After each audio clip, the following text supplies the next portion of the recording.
Good morning. How's it going? Welcome back to another Captain Mac live stream. How's life? How's love? How's liberty? How's your weekend going? I gotta come up with like a cool catchphrase for when I start streams because I never know what to say, so I just say stupid stuff. And I mean, it's not like it doesn't work, but it could be better. Anyway, welcome to the stream. We are building models again today. Today we're going to be finishing this 7-Eleven branded Gundam that we started last week. We only got the lad's upper torso done. But that's okay. Because that gives us a chance to revisit it this week. And isn't that fun, right? We got to give him some legs, got to give him a crotch, got to give him some weaponry to shoot a motherfucker with. It's going to be a great time. So come along and join me. I'm just going to get right into it because I have nothing else to say to you. You sit there and think about what you did while I get started building. Okay? So we're starting with the feet. I don't know how I can have live streamed as long as I have of the 7-Eleven branding. It looks really good, doesn't it? I love how I have live streamed as long as I have, and I haven't gotten past having extremely awkward stream intros. Somehow that's not a thing.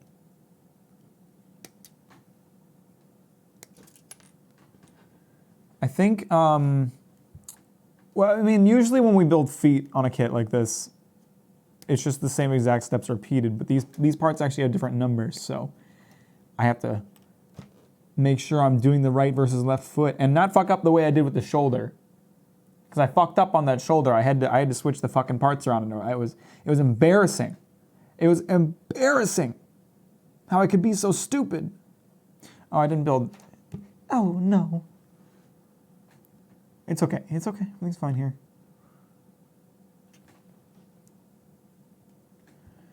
So, how's your weekend going, Marzak? What video games are you playing? Have you picked up Elden Ring, right? You having fun with that? I'm still desperately trying to avoid spoilers. Kyler picked up Elden Ring, and I immediately told him. He told me he picked up Elden Ring, and I told him if he told me any spoilers of any kind. What?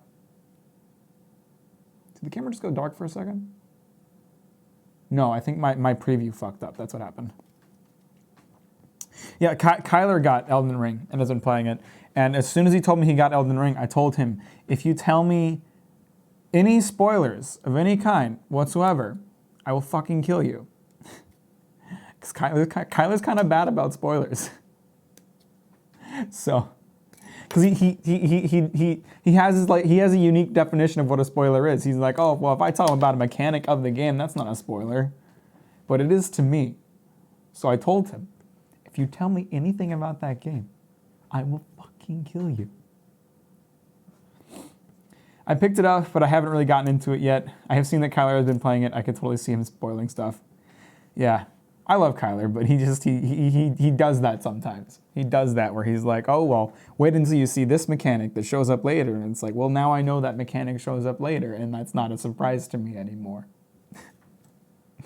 So yeah, I immediately told him, I was like, don't you fucking spoil anything. He also, he has apparently gotten into the FromSoft games recently. He just gets really excited and wants to talk to someone about it. You're right. And when when I start playing through it, we'll have plenty to talk about. But it's hard. It's hard sometimes. You know, it happens to me with One Piece a lot, because people will be like, people will mention things that are like at the time not important, but are actually like long-term foreshadowing for something else, and they'll mention how they didn't like get it or didn't really understand why it was like that, and I want to be like, no, but I can't do it. I can't do it. I just got to let it happen, you know. But yeah, he's I guess getting into the FromSoft games now because he started with Dark Souls 2. He started playing Dark Souls 2, I saw, and so I messaged him and I was like, hey, how you liking the worst FromSoft game ever made? And yeah, he's stuck. He's stuck at half health because he ran out of human effigies. So yeah, and he also hasn't found the ring that makes it only 75% health. So that's kind of an F.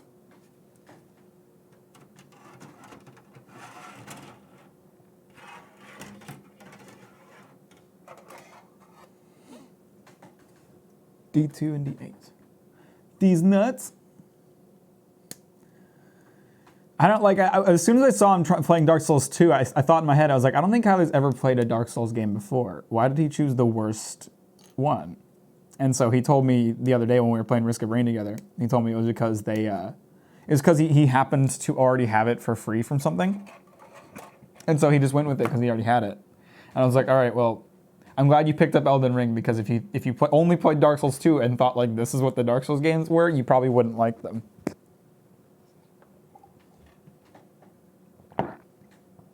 Because goddamn, that game is a travesty.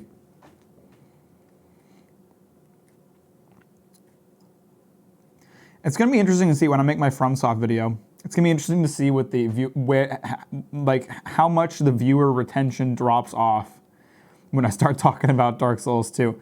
Because there's a good number of people who really like that game and consider it like the best in the series. And I'm kind of planning to just like go hard on it.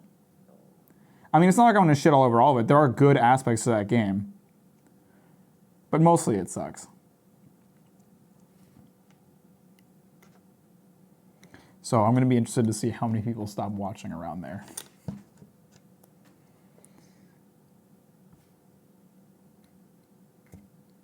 Now I could hold back. I could, take a more metered approach in order to retain that viewership. But where's the fun in that? Where's the fun in not pissing off part of your audience? I don't think there is any, to be real with you. I don't think there is any fun in that.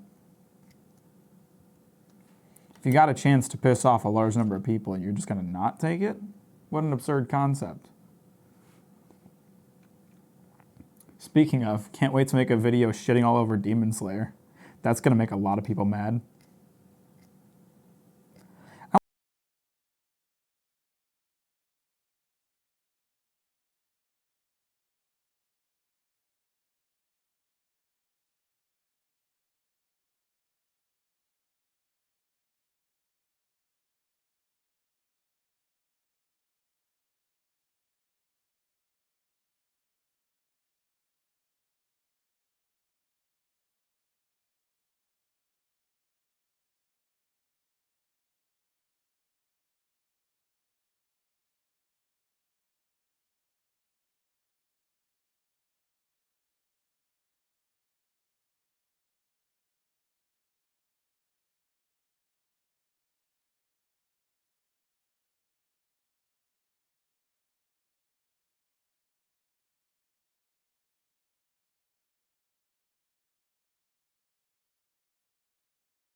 Check, check, 1, 2. Okay, good.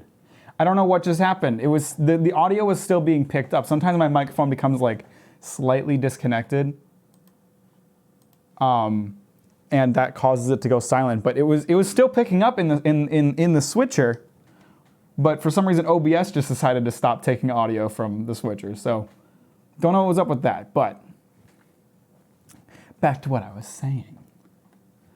Thank you for letting me know, though. If I just sat there silently for the next few minutes, that would have been extremely awkward. The last thing I heard was something about how you can't wait to shit on... Yeah, so I can't wait to shit on Demon Slayer, because I hate Demon Slayer. I think it sucks. I think people don't understand that it sucks.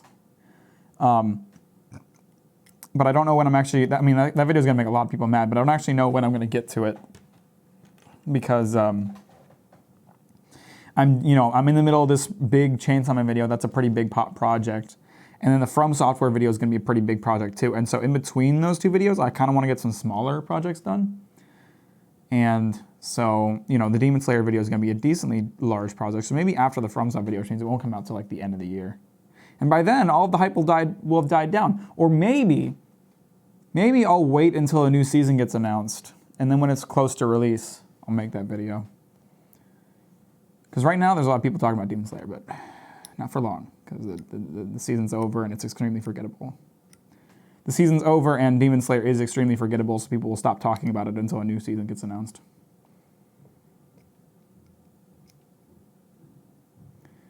I just don't get it. I don't get how people don't get that it isn't good. I think the flashy animation tricks their minds into being like, oh my god, this is peak fiction. But it's really not good. And mind you, I haven't seen the anime, right? So all of my experience with like the action in that manga is from the manga, and the action in the manga is weak as hell. So while I'm willing to bet that the animation saves that, the animation doesn't save the boring, awful characters and the shit story.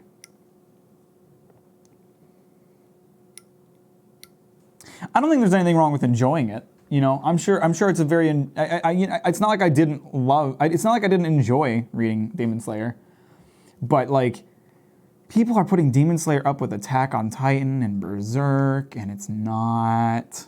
It's just not.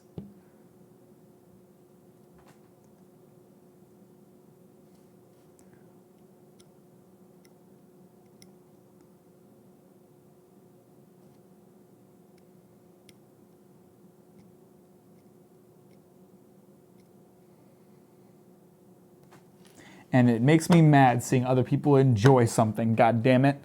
How fucking dare they, on my watch, enjoy something? Bastards. All of them. That's what I say. Bastards. Sons of bitches. Every single one of them. Every single person who's ever read manga, they're all fucking assholes. Including me.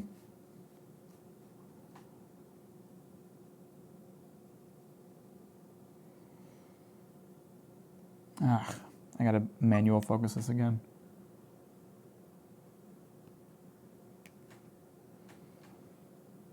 And of course, for some reason...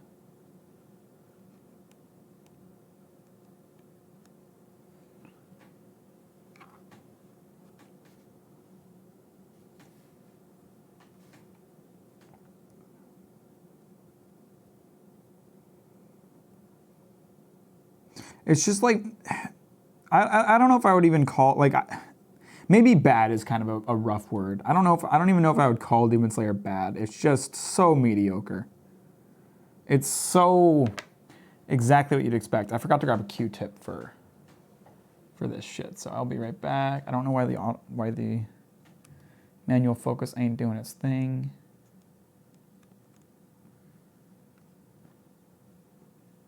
There we go. Let me just change one thing real quick. It feels weird. It feels weird when I like pull up the menu and you guys can see the settings that I'm flipping through. I feel like it's an invasion of privacy. Like I'm showing you something you're not supposed to see. I'm gonna go grab a Q-tip. I'll be right back. You can still hear me though. Doesn't matter. I'm gonna pet my cat. Hey Luna. Aw, were you sleeping? I didn't mean to bug you. You just looked really petable. I don't know if you could hear that on the mic, but Luna made a funny noise when I touched her. Smelly cat. Smelly cat. Smelly Luna.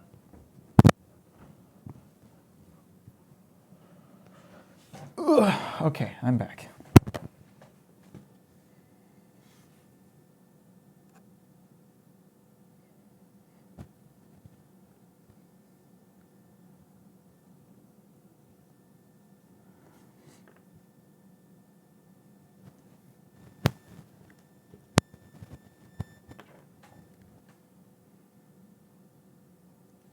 I gotta hire someone to just manual focus for me. Like they'll just sit right next to me and they'll just have their hand on the focus ring the entire time.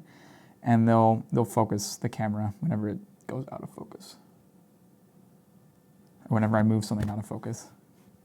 And I'll pay them 1 corn chip per hour. And I think that's perfectly reasonable. I mean, really, that's like better than most people are getting paid these days anyway with inflation and all that.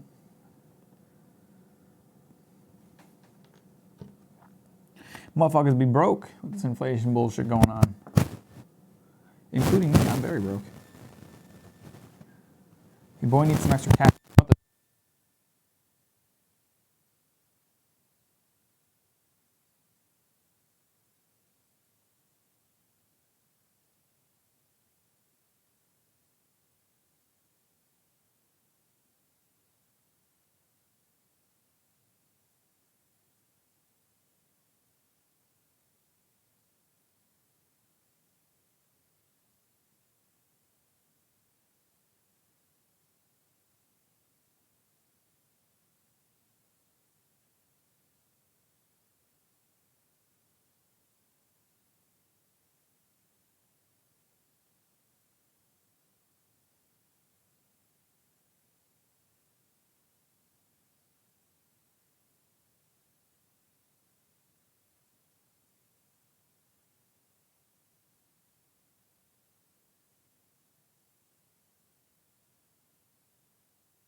We're having one of those.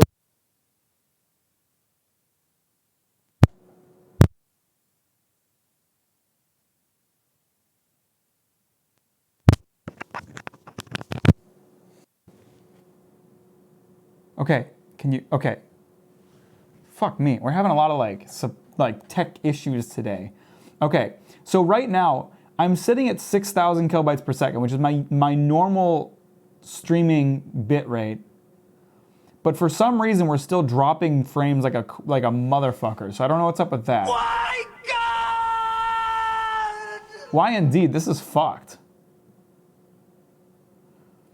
Like for some reason, like my bit rate is currently shooting up to like 10,000, 11,000 kilobytes per second, which is more than Twitch can even handle. And it's not my set bit rate. Yet here we are. I'm currently sitting at 12,000 kilobytes per second and I'm still dropping frames.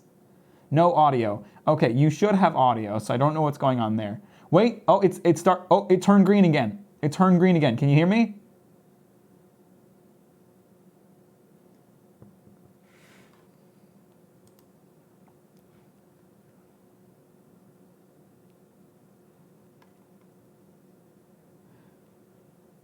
Marzek, I don't know when you'll hear this, but try refreshing. Usually when it goes through a bunch of buffering, like you end up having to refresh so that the latency goes down. It seems like you're a bit behind right now, but I don't know. Maybe it is still popping, but we should be good now.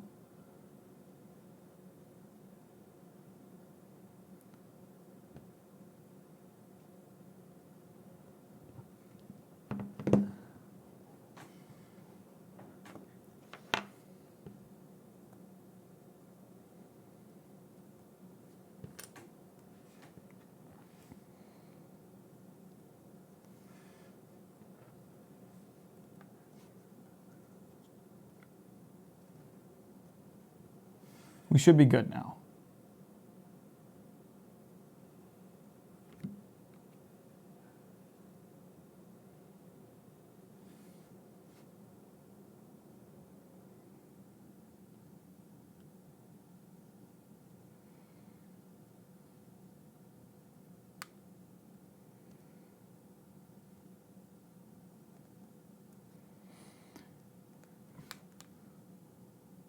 Should be good now if you can hear me and see stuff and all that. Should be all good now.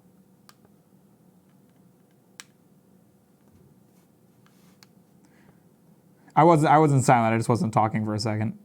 I was waiting for you to tell me you'd refreshed, but I don't know if you ever did.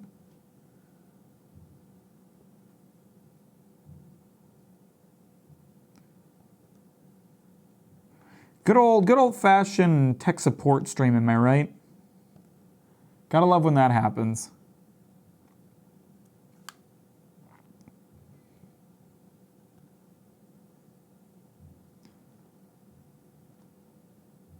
Yeah, I figured you were super behind because you mentioned that there was a lot of popping, and I was like, well, there was a lot of popping like 2 minutes ago when I was trying desperately to get my microphone to start working again, which for some reason it just would not do. So in conjunction with the internet issues, it was like the whole stream was falling apart. You gotta love it. You gotta love it. It may have been a Twitch issue. I looked up to see if Twitch was down, and it wasn't down, but there was, like, when you look on the Down Detector website, there was like a lot of random spikes of people talking about it, or people reporting issues. So definitely, like, Twitch has got some shit going on that they need to get sorted, apparently.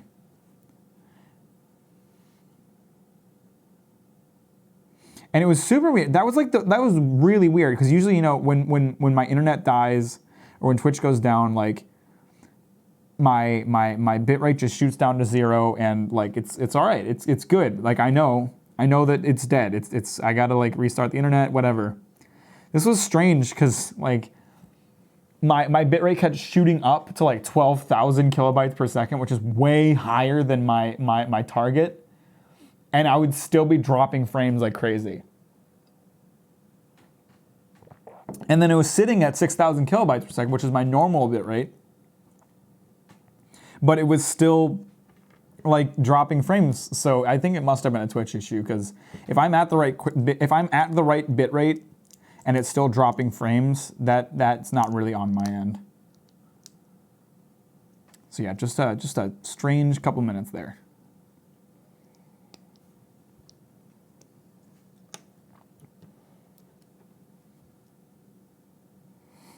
Come on, Twitch, get your shit together. You're owned by Amazon. Put some of that money into something.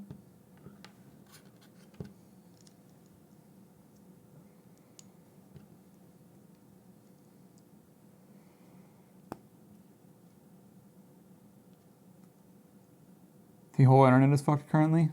Really? Is this something I haven't heard about? Did Ukraine... Well, I guess there was that weird... The other savings is destroying everything. Does that usually happen? I guess there was that weird thing a few days ago where Discord and Spotify went down at the exact same time.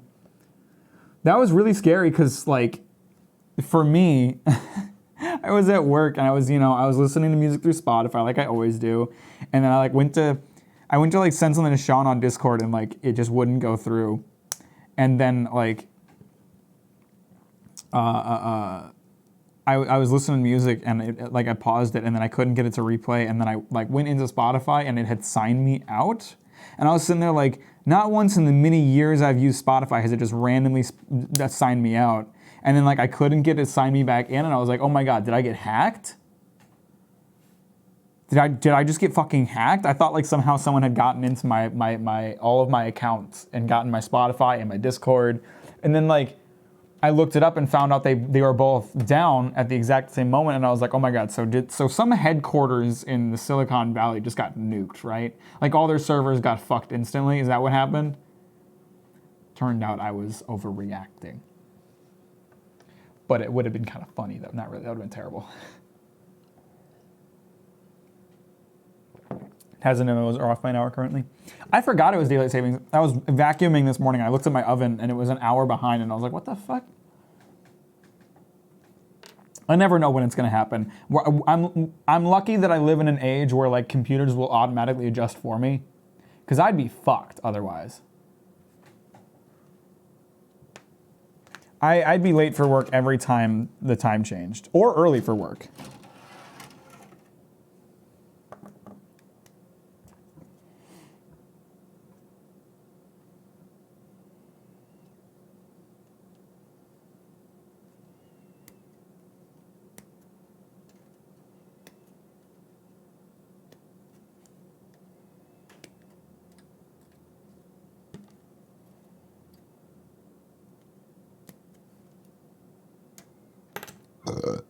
Excuse me. Uh-oh. I made it stinky out of my belly. I might still need this. Hang on, let me check what other parts I need. We could get the leg done in one go. It's all good. It's all good in the neighborhood. Doesn't matter how many parts I pick off. I can handle it. I've partially built a perfect grade. I gotta finish that. Should I do that on stream?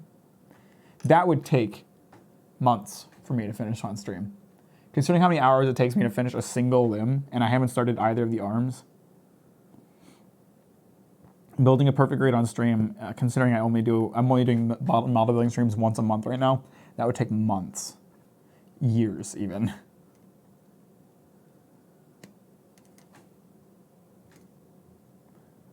Would be cool, though. It would be cool to like watch the progress of this massive behemoth slowly build up.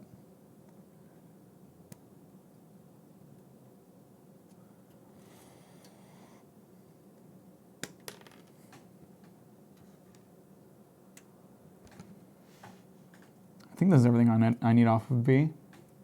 Let me cast weird shadows across my face by whipping this thing around.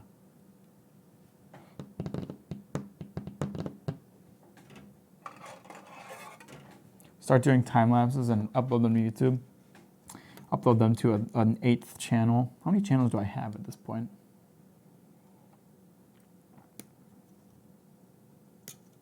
I thought about doing that when I first started building the perfect grade, but I never ended up doing it. I saw recently there's a perfect grade for the Evangelion Unit 01. And perfect grades are usually run you about $300 or more. This one's only about 150 bucks. So it's probably less complex than your usual perfect grade, but you know, it could also be built quicker. So I thought about maybe I can buy that one and build that on stream. Because it would still take a really long time, but it wouldn't cost as much or take as much time, probably. And it would be Evangelion, which is really cool. I want to build the Evangelion Mechagodzilla first, though.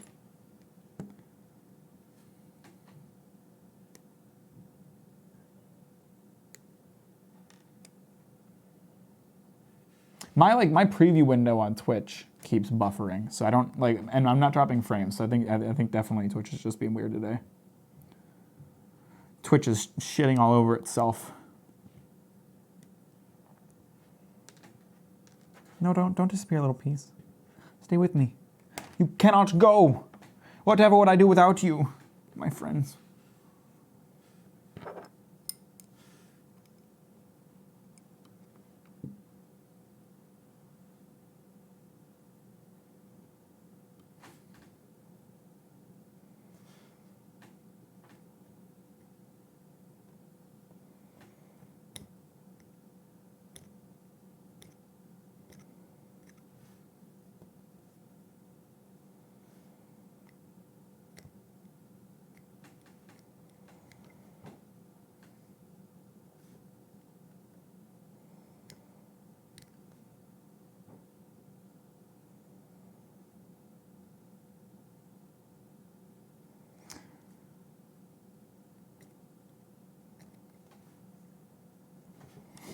Kind of like Gundam streams. I mean, I get really self-conscious about some of these moments where I'm just sitting here working quietly, but it's just kind of the nature of something like this, and it's meant to be kind of a relaxing stream, so maybe it's okay that they're, not near constant screaming and shitting and coming and, my usual content. I really enjoyed playing Returnal yesterday. That game's really fun. I've actually kind of been dying to play it some more. And I started to rationalize in my head. I was like, it's a roguelike, and I only have time for a game like Returnal once a week anyway. So maybe it'll be okay if I played it off stream and just didn't play it on stream anymore. But it was so much fun that I think I'm going to hold off and play it on stream a little bit more. Maybe I probably won't finish it on stream because it's a roguelike and it's going to take a lot of bashing your head against a wall to get through all of it. But, I'll play it a little more on stream before I start playing it off stream. It was meant to be kind of like a one-off thing, but I ended up having so much fun with it that I want to do it on stream again. The game is really fucking good. And I'm so tempted. I'm so tempted to start playing Demon's Souls, or Elden Ring concurrently with Demon's Souls. And I'm probably going to continue to struggle with that decision until I beat Demon's Souls and start playing Elden Ring, but I'm not going to do it. I'm not going to do it. I will keep avoiding spoilers. I'll be a good boy. I'll keep avoiding spoilers. I'll keep just playing the fucking game. I'll keep playing fucking Demon's Souls, and I'll beat it. I actually don't know how long Demon's Souls is. I know they couldn't, when they built that game, they couldn't finish all of it. That's why there's, in the game, lore-wise, there's 6 archstones, but one of them is busted down, because they started to design a 6th world, but they ran out of time, so they couldn't. Time or resources or whatever.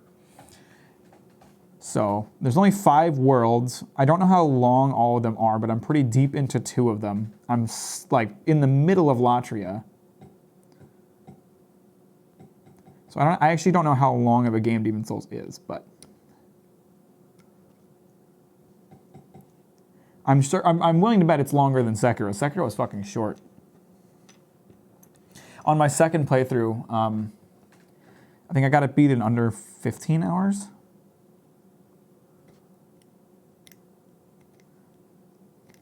And even on my playthroughs of Dark Souls 3 today, where I really know what I'm doing, it still takes me almost 30 hours, just because that game has a ton of content. I wish Sekiro was longer, or I wish it had some DLC, because fuck me, that game is insanely fun to play. But at the same time, I'm glad that everything that's in Sekiro is really well crafted and executed. The boss fights are good as hell and all that. Except for, okay, well, I'll complain a little bit. I suppose I'm not the biggest fan of having to fight the Corrupted Monk twice. The Bull boss fight isn't really a boss fight at all. It's more of a gimmick fight. You know what? I in a game like Sekiro that is as short as it is, in a game like Sekiro that is as short as it is, that has such like finely tuned combat mechanics, I really dislike the gimmick bosses. You know, I don't like the Divine Dragon boss fight. It's cool. You know, it's an interesting like set piece moment to like have you shooting lightning at this giant dragon, but it's not a hard fight. And it's like, considering the game is only, 15 hours long, I would have liked another solid sword fight with another motherfucker.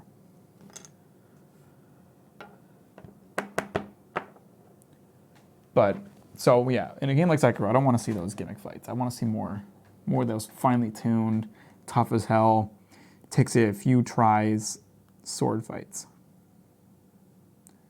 Like with Owl, and with Ishin and all that.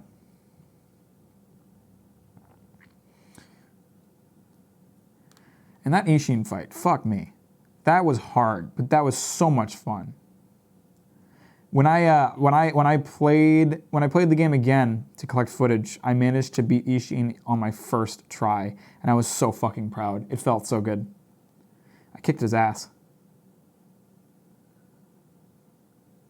I love that feeling. I love that feeling of like struggling with a boss only to then kick its ass on subsequent playthroughs. Like, I really enjoyed in Dark Souls 3 when I was able to one try a lot of the harder bosses like Champion Gundyr and Nameless King, and even Black Flame Frida, which I did not expect to do in one try. And when I replayed Bloodborne for footage, and I fought Orphan of Kos. Y'all remember Orphan of Kos? I got very, very stuck and very, very angry at the Orphan of Kos. But on my footage playthrough, I beat him in under 15 minutes. I don't know how many tries it took, but I think it was like less than 5. And that felt good. That felt really good. I really hated the Orphan of Kos boss fight when I was involved in it. When I was like trying to beat it that first time, but at this point, like here's kind of my thought on the Orphan of Kos. It is a really good boss fight. It is solid as hell. There's really nothing unfair about it. It can feel very unfair in the moment, but there's really nothing unfair about it. It's just like an insanely hard fight. In fact, realistically speaking, the only problem I have with Orphan of Kos is that it's so hard. And I don't mean that in a bad way. It sounds like I mean that in a bad way, but I don't mean that in a bad way. The issue that I have is that none of the other bosses can compare to the sheer raw big dick energy that is the Orphan of Kos. I wish Gehrman was tougher. I wish Lady Maria was tougher. I wish, well, no, Ludwig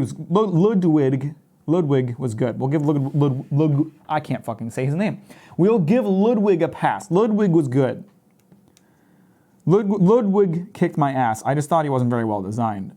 But like Lady Maria, Gehrman, the Moon Presence, none of those fuckers took me that many tries. My real problem with the Orphan of Kos is that he was so difficult, he kind of stole the show from those other bosses. I would have liked to see more tough boss fights like that. Because honestly, he's like, as frustrating as he was the first time I fought him, he's just a really solid boss, honestly.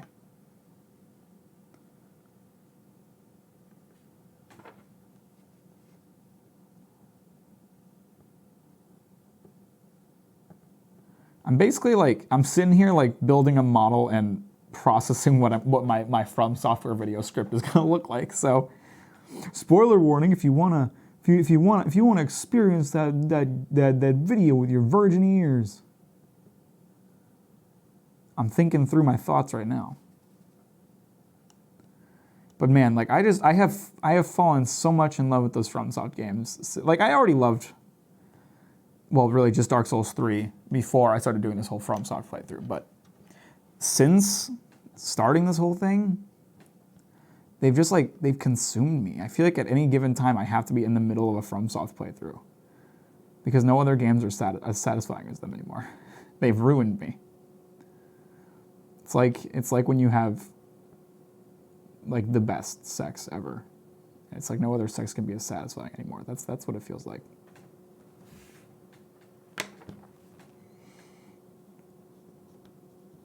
It's like no other game. No other games are satisfying for me to play. Like I started playing fucking Dark Souls 3 again. How many times have I beaten Dark Souls 3? I'm playing it again right now.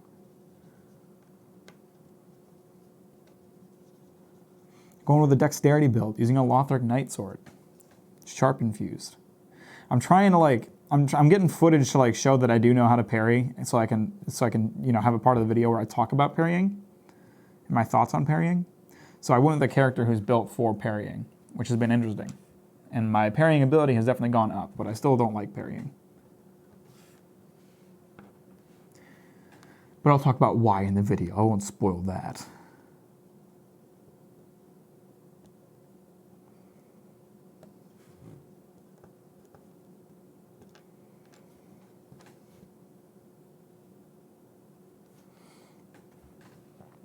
Punchy boys. How's your punchy boy build doing, Kyler? Besides your graphics issues.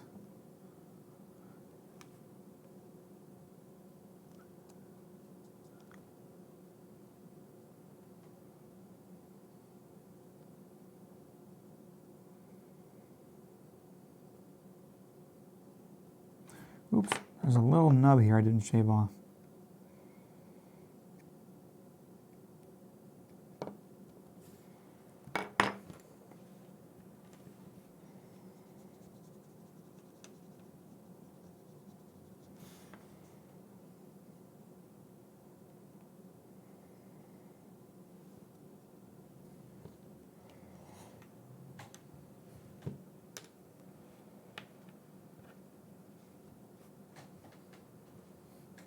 I just doing a co-armament for it. Nice. Nice and nice.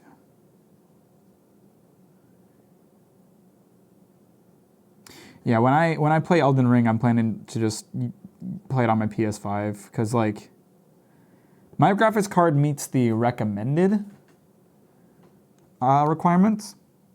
I got a 1070, but like my computer's been having some lagging issues just in general. And I've got this fucking PS5 that I bought that doesn't really get used much. And it's like, this is like a top of the line next gen console that I'm not really using. So I'm gonna play Elden Ring on that instead of my PC. And I'll pick it up for PC once I get to upgrade my computer. Because I've been wanting to upgrade my computer. But I haven't been able to because of this fucking chip shortage. The weapon arts are a cool addition. You like it, I think. I mean, don't talk about what they are, because again, spoilers, but weapon arts were in Dark Souls 3, and I do like weapon arts. I'm sure they've expanded on the weapon arts in Elden Ring. But yeah, I do like weapon arts. Weapon arts are sick. Although, generally in Dark Souls 3, a lot of them were super situational and didn't have a ton of uses outside of like their intended situation. So my hope for Elden Ring is to see weapon arts that can weave into your natural combos a little bit better.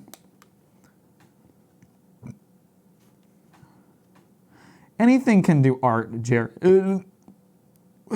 If you let it. You judgmental dick. You're the kind of guy who tells someone they can't be an artist just because they aren't fucking Leonardo da Vinci.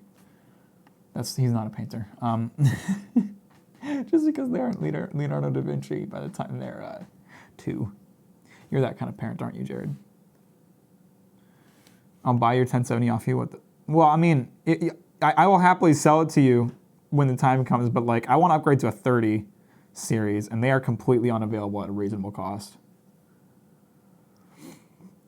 And I refuse, like, the MSRP for the 3070 is only $500, and obviously I'm never going to get it at that price. That's not a real MSRP anymore, especially with inflation. But I am not buying it at $1,000. I'll buy a 1070 at like $700. But that's it. That's as high as I'll go. Which means I'm not buying a 3070 because no one's selling it at that cost.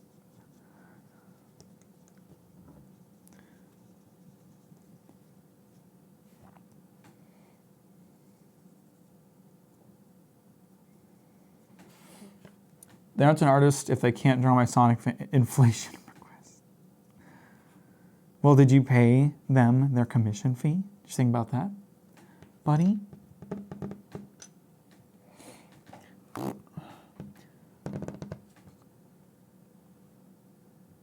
hate having to like constantly focus, but like the autofocus just doesn't work for this shit. Maybe I should just set it a bit of a wider angle so I don't have to worry about focusing as much. No, I'm still gonna have to worry about it. It's fine. We'll just live with it. So Kyler, what are you up to today? Oh shit, I didn't mean to bump the goddamn camera. Are you fucking kidding me? Are you fucking kidding me? It's all right. And Jared, what are you up to today? What are you fuckers doing? What are you doing with your lives besides wasting them?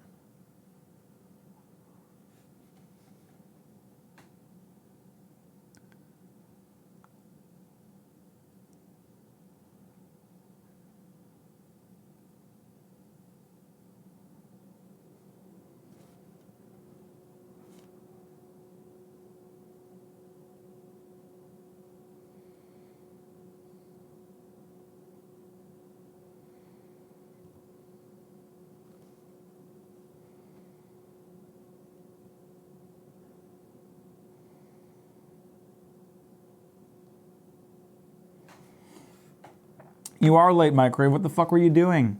It's model building stream. Don't you want to be here for that? Being sad my break is about to end. Yeah, that's kind of an F. For what it's worth, I have to go back to work tomorrow, so you know my weekend's about to end. But at least I get paid for being at work. I was drawing. I was in the zone. That's understandable though. Understandable situation. Shit happens. What were you drawing? Hentai? You should start drawing hentai, Microwave. I mean, I know it's not really your thing, but it'd be funny.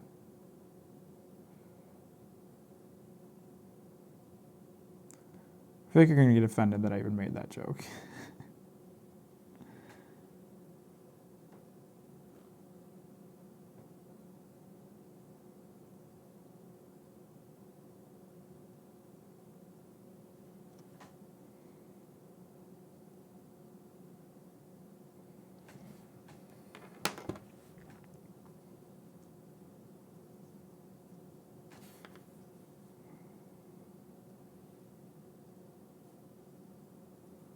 I don't know how to draw tits. Just draw yaoi.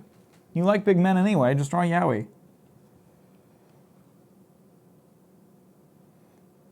You're more of a big man enjoyer, so just draw yaoi.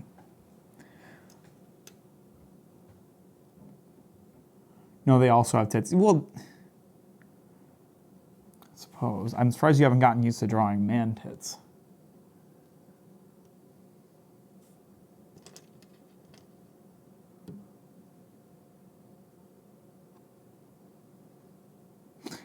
Anyway, what are you up to today, Microwave? What are you doing? I was just asking the boys what they're going to be up to today.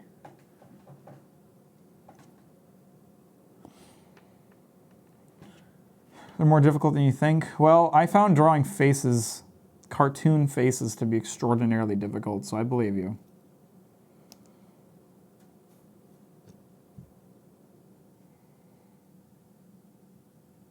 Couldn't get that fucking smug emote to work. God damn. Still haunts me to this day how awful that looks. I guess if they were Frankies, you'd pick it up in no time. You're probably right.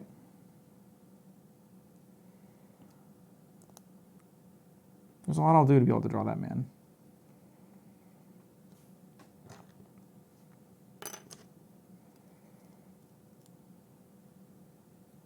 It makes me mad that Frankie is so unloved in the One Piece community. He always ranks the lowest out of every Straw Hat on the popularity polls.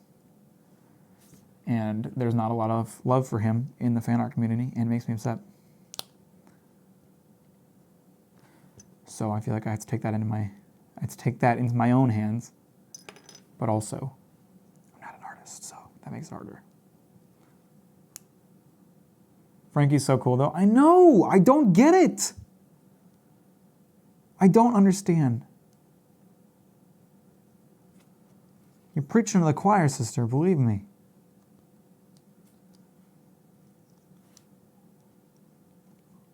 It's a good looking leg. I feel like there's probably some stickers we gotta put on one of these legs. Yep, we got some stickers to go on here. Just one on this leg. Is it number 3? No, number 11. Number 11. Nobody made fan art of Gone the way I want to see, so I'm making that. Yeah, that's I think like the best way to get motivated as an artist. You don't love the characters that I love as much as I love them, so I'll make you love them by showing you how great they are with my own art. It's like when I see good Frankie fan art, it's like a wonderful, important day to me. I save all of it because it's like I never know when I'm going to see some more good Frankie art. I just have to keep it.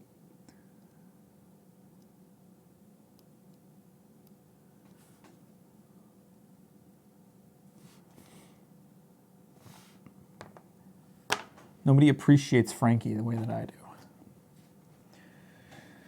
One leg down. We don't have a waist yet, though, so it's just going to stand here while I build the other leg. Your parts for Frankie art? Yeah, well, it's just he's so good looking, and Oda doesn't draw him into a lot of scenes. Frankie didn't get a lot of scenes for a long time, and he got some really good scenes in Wano, but he wasn't even there throughout Whole Cake.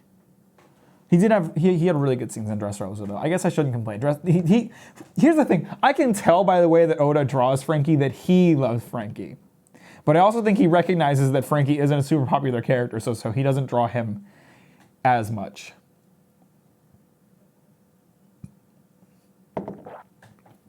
You love Jinbei. Good. I wouldn't like you if you didn't like Jinbei. He's such a good lad. Such a nice fish man. There's not nearly enough good fan art of my favorite characters. Yeah, well, you like fucking King. So what do you expect?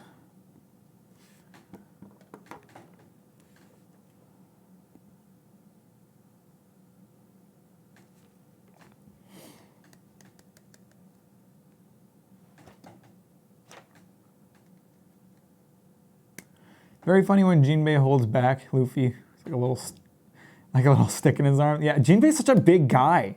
He's bigger than Frankie post time skip. He's the biggest boy. He's taller than Brook. He's a big fish man.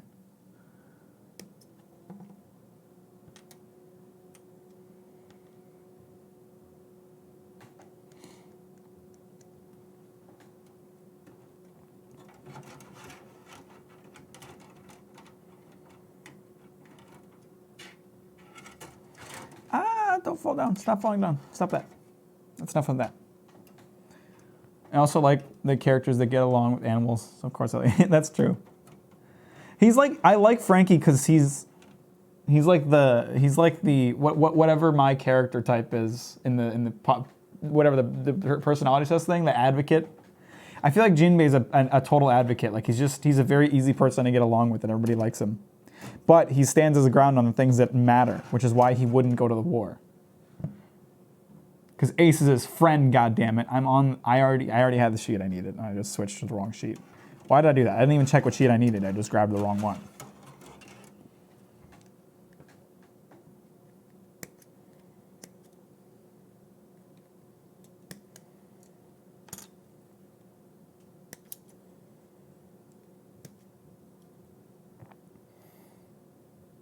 It's also refreshing to see someone who's not used to the seawater. Yeah. Yeah, he thrives in that environment. Big old fish boy.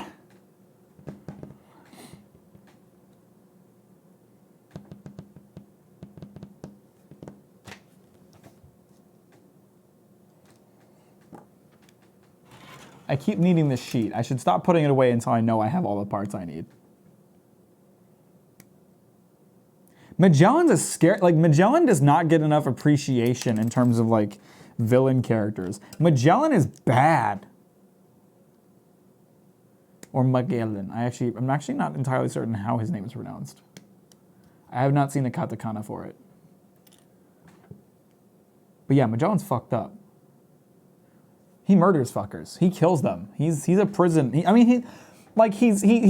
the head. He's the warden of like the world's most secure prison. He's gotta be a scary motherfucker. They said it like gelatin. Okay, that's what I thought. So it is Magellan then.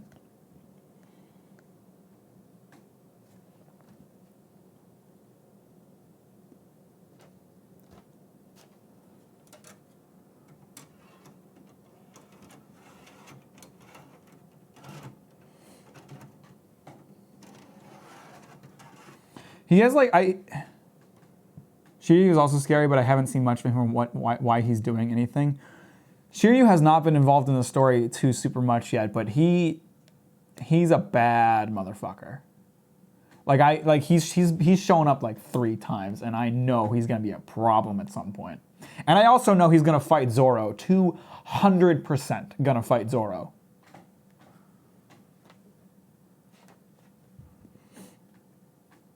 I mean, like, just because he's a swordsman alone, he's gonna do that.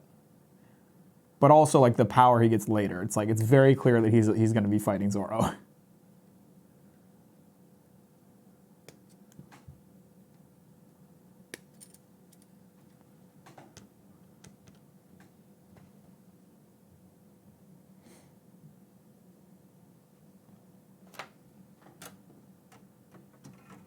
I like how the government people have more nasty evil fuckers than the pirates. It's such like a... I love the world government in One Piece though, because they're not good or bad. That like it's a very like... It's very much like actual government. It's like super corrupt, but there are good people who want to fix it, like Smoker and Kobe. And Garp. Excuse me. But also, I was seeing the other Straw Hats. Chopper. Yeah, no, they're out of the story for a fucking while. They're out of... It's really painful to, like, be reading weekly around that time, though, because, like, Whole Cake Island, Zoro isn't there for the Whole Cake Island arc. And so there's a solid year or more. I think it's like 2 years. It's like a solid 2 years worth of chapters where Zoro isn't seen once. And people were just like... People were starting to riot in the streets by the time that was coming to an end. They missed Zoro, god damn it. And of course, like his first chapter back, he just satisfies everybody's thirst. He's shirtless and he kills a guy. Like it's perfect. It's exactly what you'd expect from Zoro.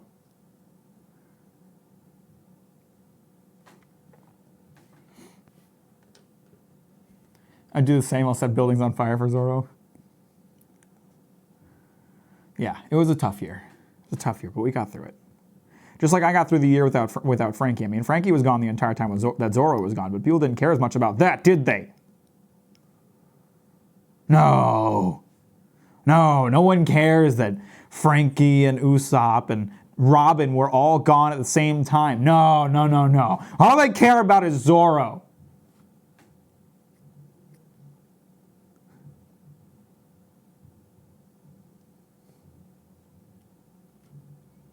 And Brooke. Brooke was gone too. No, he wasn't. I'm crazy. No, he wasn't. Brooke was there. Pretty sure it was just those 4. Maybe I just need to draw Frankie like a sexy slut in the Frankie fandom girl. Maybe. You might be right. People tend to like Frankie art that gives him that big himbo energy because it's exactly who he is.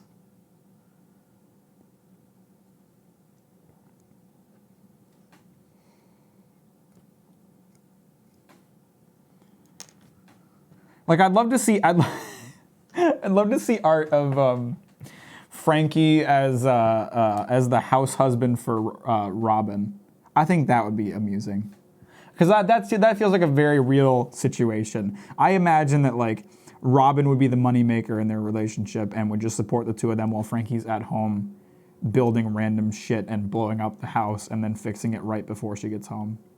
That's the kind of scenario that I imagine.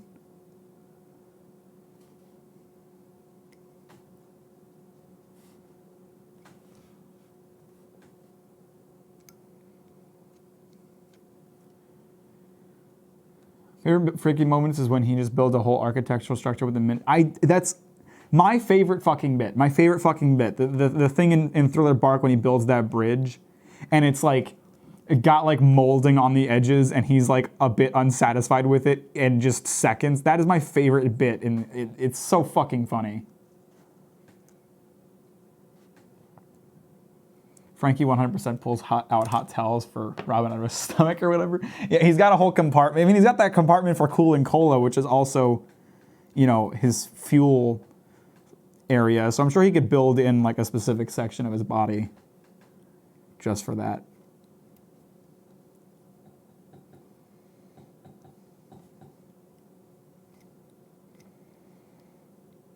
One of his arms, you know, Frankie keeps his tools inside of one of his arms. He can use his other arm to just have like a bunch of books for Robin. Just have a little library inside of his arm.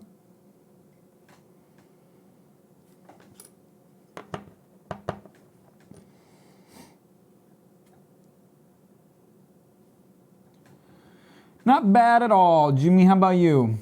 How you doing, bud?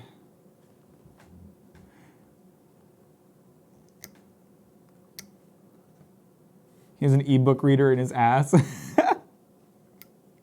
That's where I'd want to read.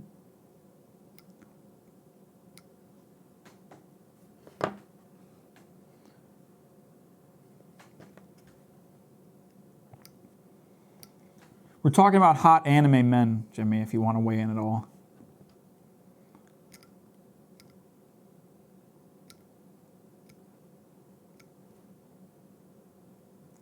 I mean, specifically we're talking about Frankie from One Piece, but I'd be open to opening up the discussion.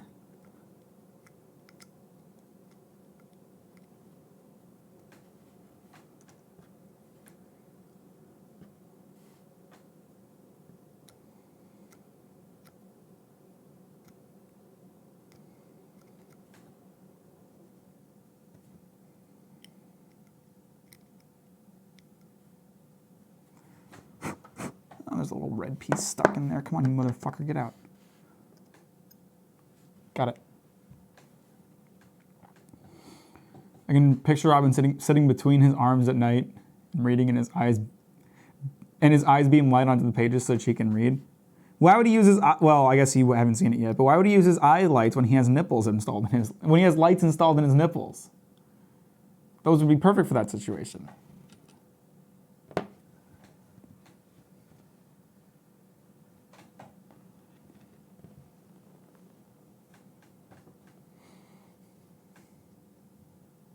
Because she's leaning onto his chest. Oh, so she'd just be blinding herself if his nipples had lights on them. Well, I suppose that would be a problem. Doing some chores, hot anime, guys, let me think.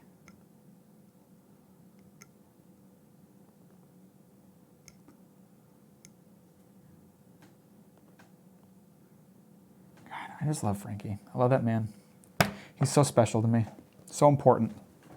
My hands are a bit sweaty. I'm going to wash my hands. You guys want to hear me wash my hands? I can't see chat right now, so don't say anything mean to me while I wash my hands.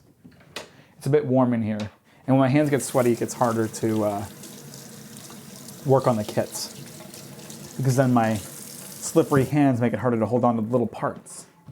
And also the sweat makes the ink start to run off, and then it doesn't look as good when the panel lining's done.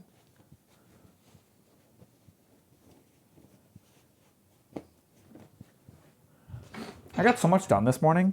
I woke up, decent hour, got to work just fucking cleaning. Got all my cleaning done, set up for the stream. Here I am. Sweaty Hands Mac. Nina. I said don't make fun of me. Didn't I say that thing? Didn't I say that exactly?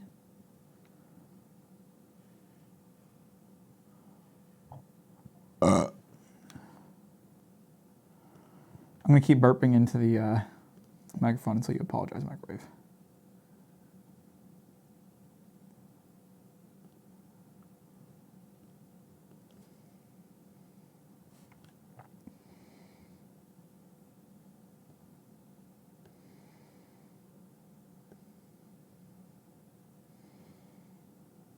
I'll never evolve.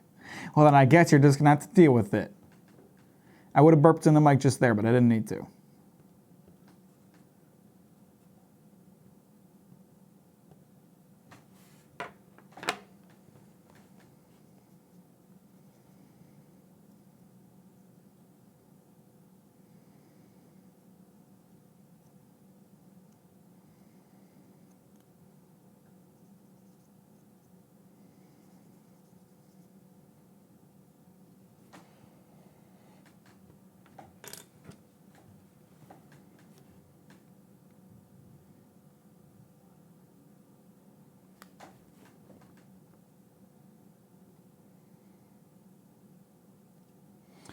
I'm good doing some, oh wait, I already read that one. I already read that, what Jimmy said. I already read that. I like how you darken the details like that. It really helps. It makes them stand out more, and it gives them a little more like detail and character. It's so that it looks more like how it looks in the like in the anime, and it's like the easiest way you can add detail without having to just paint it, because I don't like painting. What's really cool is there's some people who will do like cell shading onto their Gundam, and that looks insane, because like you look at like a picture of like a really well cell shaded Gundam, and it looks like it was just drawn. It looks like it was a drawing.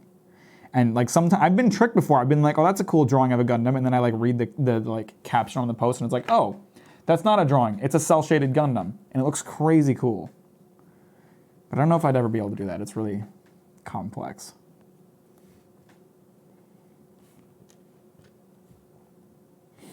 I need to rewatch some Alabasta scenes and remember that crocodile. That crocodile is a vile man.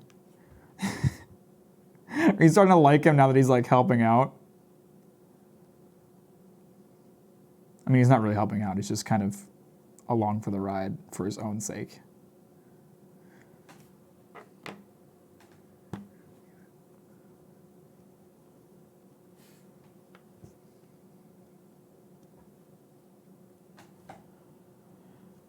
I really like that cell shading body painting. It's really cool. It's really, really cool. I don't know, I really doubt I'd ever be able to do it, but it is very cool.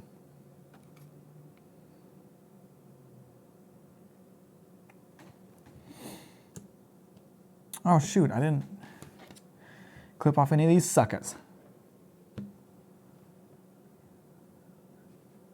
And now they're there. I lost these for a second.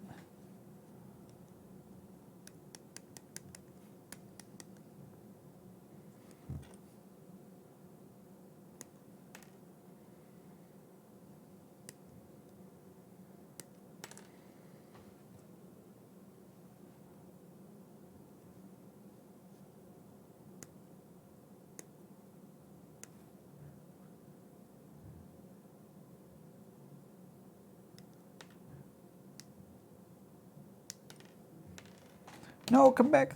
Come back, my little piece. Someone repaint a JoJo figure in the style of the illustrations and it looks like a drawing. Yeah, it's nutso how people do that. They gave him a super deep voice in the anime. And I'm not the strongest soldier. Oh, you mean Crocodile? Yeah, no, he's a very handsome man and he's got a very deep voice. He's got a very like seductive voice for sure. And he looks a lot handsomer. He looks a lot more handsome in like that era's art style than he did in Alabasta's art style.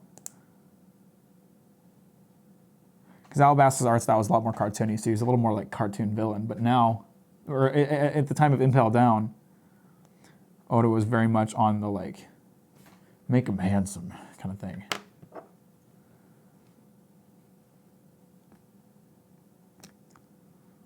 Yeah, Ace goes from like, Ace goes to like pretty boy K-pop artist kind of thing.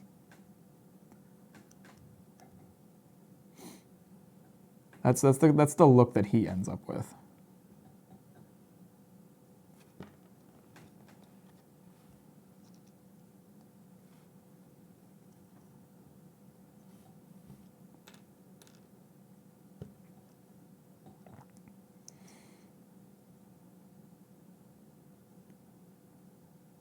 Did I just?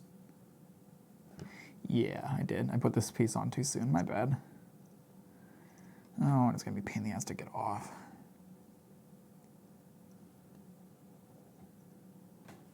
There's a little spot right here where it pokes through. Maybe I can kind of jab it with tweezers. Yep. Might have scratched it a little bit, but it's okay. I meant to attach this piece. I grabbed the wrong piece and I just didn't question it.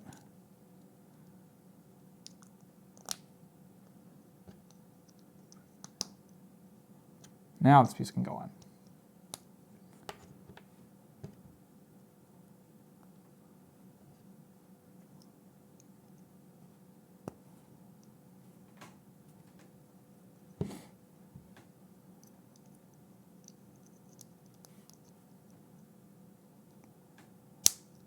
that's a loud ass snap. God damn. You're a mechanic. If I only built things that are not at all useful mechanically. But they do look cool though. So at least we have that. I built this piece. Well, no, I didn't need this piece, but I snipped off all these pieces a bit too soon. So I guess I didn't need them after all. But what are you gonna do? Fucking fire me? You can't fire me. It's my goddamn live stream. What are you gonna do? What are you gonna do? Huh? What are you gonna do? Nothing. You're just gonna sit there and keep watching. Or maybe you'll click off and go do something else. But I'd appreciate it if you kept watching.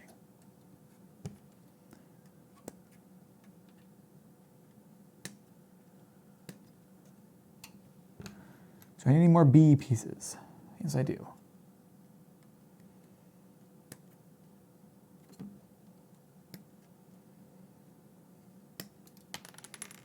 No, come back. I never made it. I don't know what it tastes like. I'm making shepherd's pie tomorrow for me and my roommate for our bi-weekly dinner. Never made it, and I don't know what it tastes like, but I assume it tastes good. Shepherd's pie is pretty good. It's really easy to make. I mean, I've never made it before, but I know how it's made.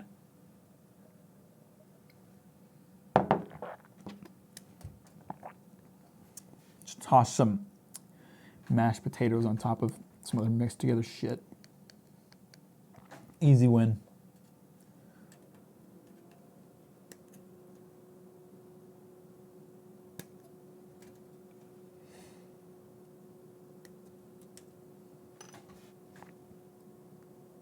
Is that all the B pieces? Yeah.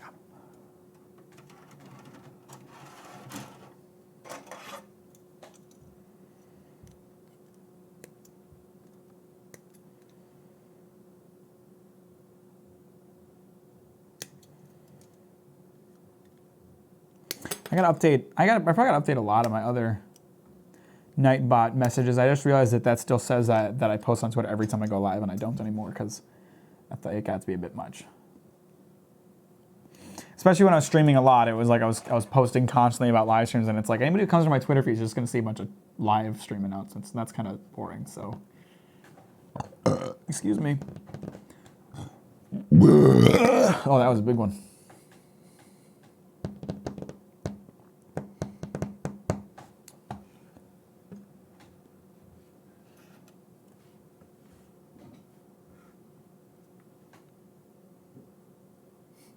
I should just add it as a chat rule. If you say anything negative about Frankie, you get banned.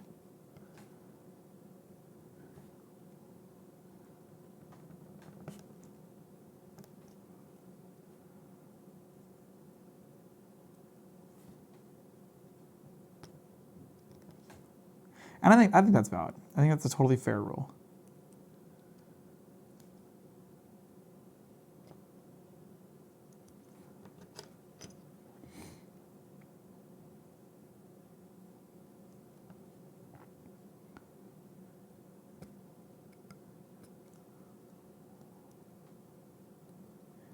Do you have any non-streaming / video related skills you want to learn? I mean, I suppose I do still want to learn how to be an artist. I just don't think I ever will. I mean, a lot of it comes down to time stuff. Like there's plenty of things I want to learn how to do, but I just don't have time between work and streaming. So I have kind of like a list of things that in my mind are like, if I'm ever able to go full time with Twitch and YouTube, like I'll limit myself to like a 40-hour work week.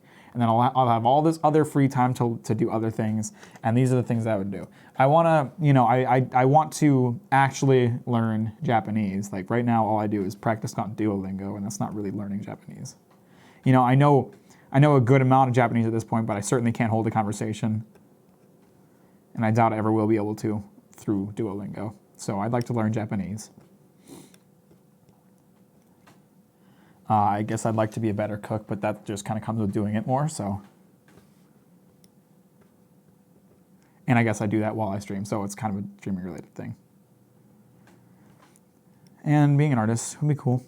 It would be kind of chill. It would be kind of nifty. I would really like, and I doubt this will ever happen, but I would really like to write a graphic novel sometime. Obviously, I'm not an artist, so I would find someone else to do the artwork. But you know me, I have such a respect. I have such a respect for the graphic novel and manga medium. And I really want to write something that takes advantage of the strengths of that medium. And to be honest, I don't think anything I could write would even be good because I have no ideas for what I would write. But I would really like to write a graphic novel sometime. You think art is fun? I think art could be fun if I were good at it. But I'm not, so I find it very frustrating.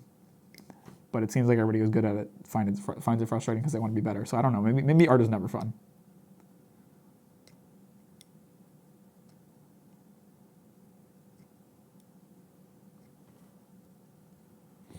Maybe you can help someone write, I don't know. I think I'd be a really good, I'd like to think, let me rephrase that. I'd like to think I'd be a very good editor for someone else's writing. Because I think I'm really good at critiquing writing, but I don't have any ideas that I can build from scratch myself. I have little ideas here and there, but nothing that's like a proper fleshed out story.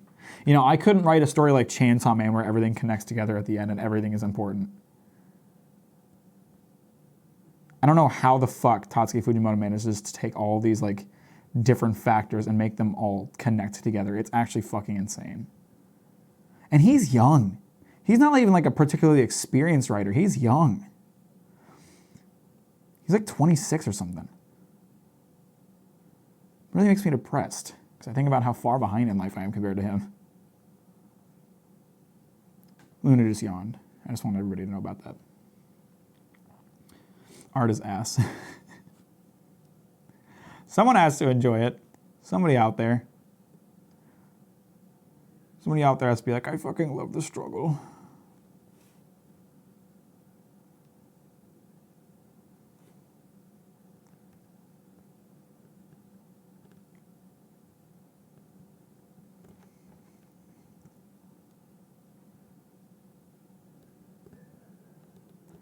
I want to work for a graphic novel publisher. Just do something. Just do something for a graphic novel publisher sometime. I wish I were good at social media because then I can become a social media manager. It's such a wanted thing right now, but I'm terrible at my own social media, so I'd be awful at that.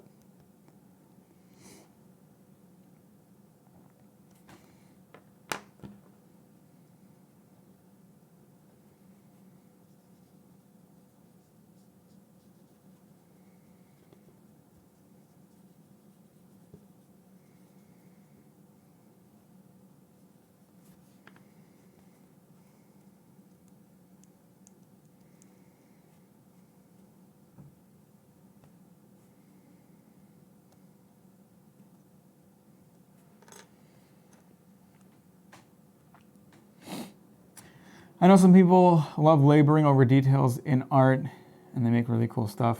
I don't. There are some people who are just hyper obsessed with any. I mean, I guess that's kind of me with video editing. I just hyper obsess over everything and love the whole thing. It's all those parts of editing that most people find frustrating. I'm always like, yes. Give me more of that. Give me the tedious work. Give me the 30-second edit that takes me 4 hours. I love it. Let's do it, bro.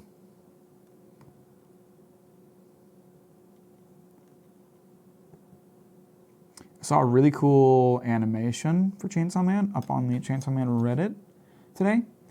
And it happens to be the kind of thing that would work really well for part of a part of the video that I haven't really figured out how I want to do.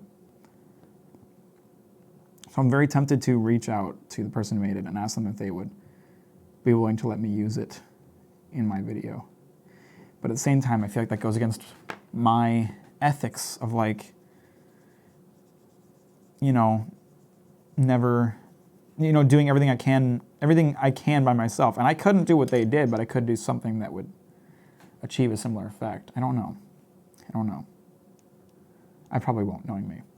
Social media manager sounds so draining, but I guess it'd work for you because you don't seem fazed by trolls. No, not at all. It doesn't bother me. I'm just so used to it.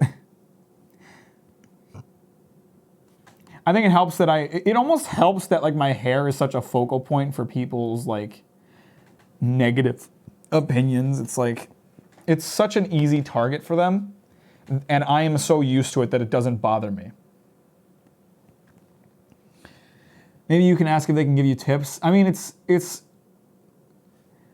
like part of what they did was like 3D modeled animation. So I'm not going to be able to learn 3D modeling overnight to do something similar to what they did.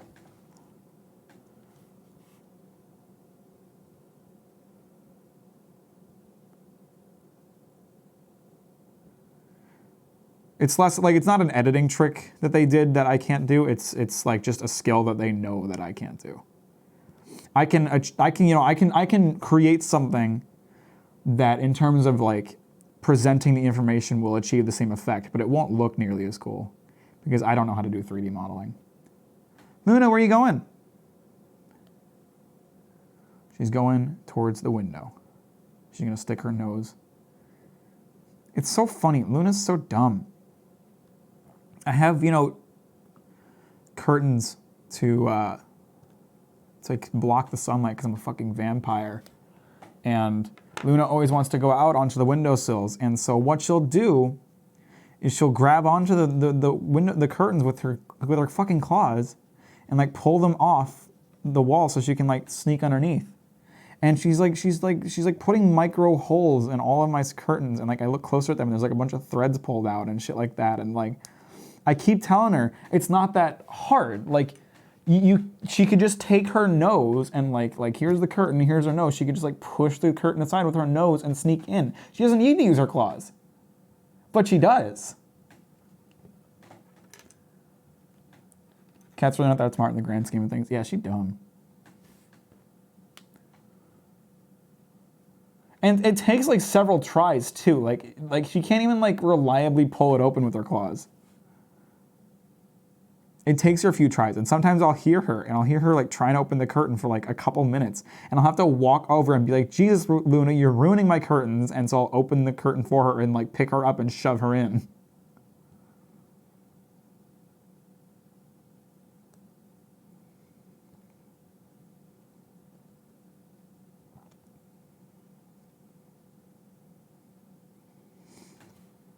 Love that cat, but she's dumb.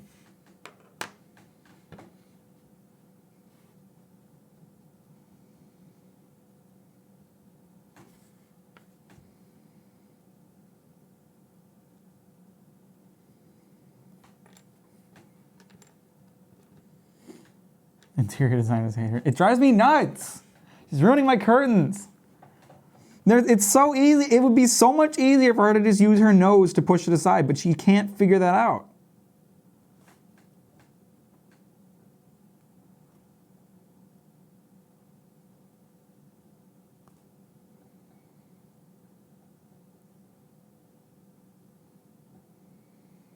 And I've like tried to show her. I've like tried to show her with my hand. I've been like this is your nose. This is the curtain. And I've like shoved my hand in between the curtain and the wall and opened it up, and she doesn't get it.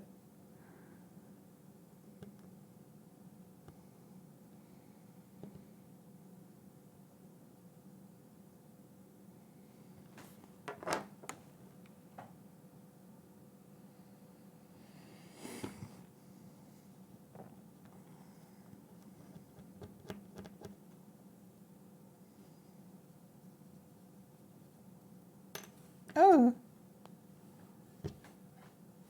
Luna's too small. The necessary brain cells just don't fit anymore. Didn't fit anymore. I guess you're right. She is extremely little.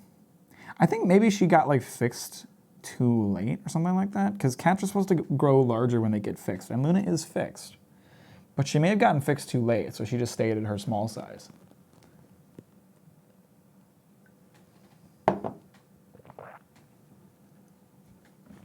I wonder why that is. I wonder why cats grow bigger when they're fixed.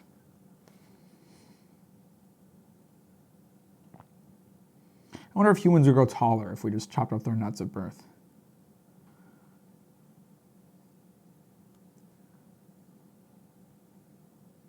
Hope I never have kids, because I want to test that if I do.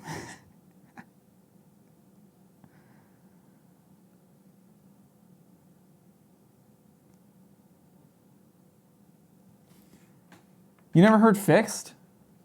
You never heard someone say fixed before? Yeah, when you fix a cat or a dog, you remove their ability to reproduce. It's like, there, you're fixed. You're better now because you cannot procreate. Dumbass. It is good for them, though. Cats live healthier lives when they're fixed.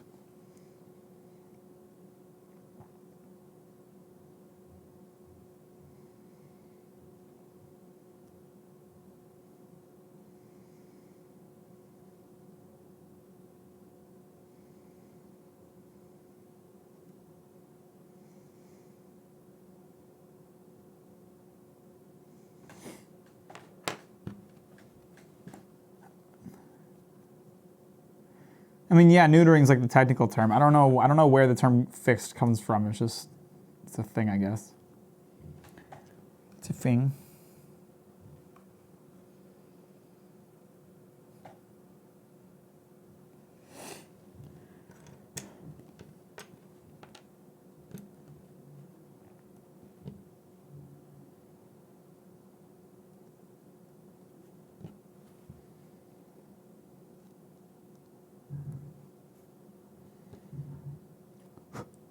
Someone outside is being very loud. I don't know if that's picking up at all, but like there's someone like slamming shit downstairs.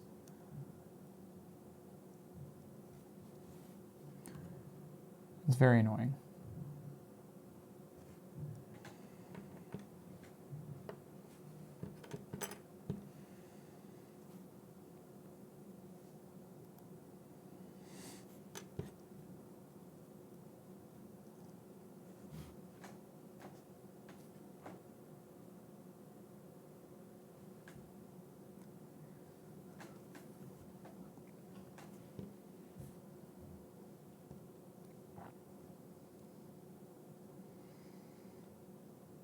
Dr. Stone ended. Dr. Stone ended last week. I didn't really get a chance to talk about that, but the last chapter of Dr. Stone came out. That's pretty crazy. I wonder what series is going to replace it this week. Probably something terrible. Probably something awful. It properly ended too. It didn't get cut. I love when that happens.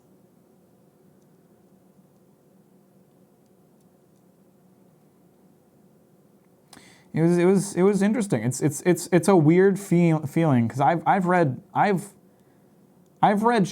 Dr. Stone since its very first chapter came out. So it's like a very weird feeling to see it end.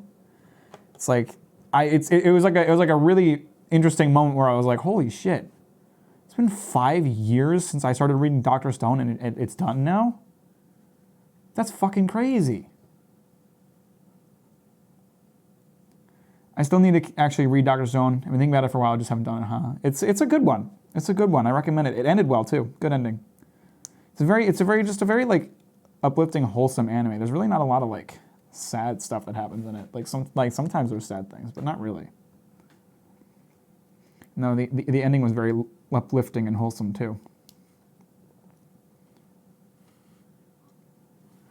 Two leg for you, my boy. We got to get you some stickers, though, I imagine. I'm surprised, but I guess if it's because most my friends who were fans dropped it a while ago. It definitely it kind of lost some steam as it got into later arcs. Like a lot of the charm of early Dr. Stone was seeing how Senku would come up with these weird primitive versions of technology, but then it got to a point where their stone technology had caught up enough that they were kind of just starting to recreate actual things. And I think some people lost interest in that because they were like, I like seeing the primitive stuff. I don't like seeing this modern technology stuff. But I think the story got a lot more interesting. Towards the end. So I think it kind of balanced out.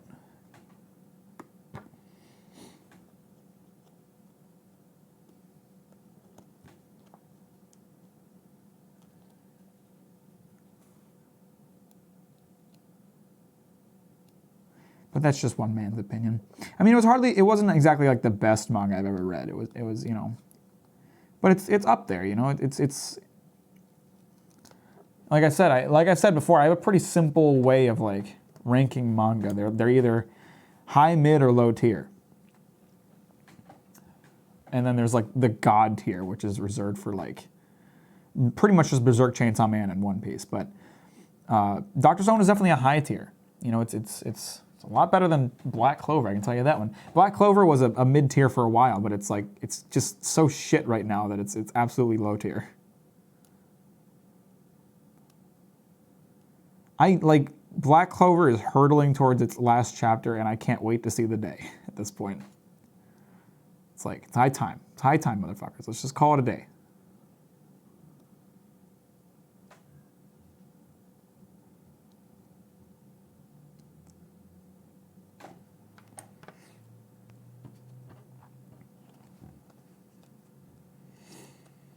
I think one of many problems with Black Clover is that I never felt like Asta ever got that strong. He kind of just lucked out with like this special anti-magic bullshit, and it's just been coasting on that for the entire series.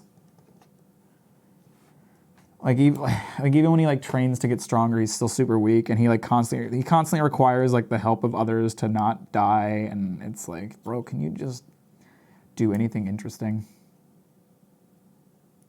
Like on your own, like just do anything cool by yourself. And like even this like last enemy he's fighting, he's not even like winning because he's like stronger or has gotten better. It's specifically because he happens to be like anti-magic, that he's like the perfect counter for the ultimate enemy. And it's like, that's been the entire series. You made this one concept and you made that all of his fights. Come on.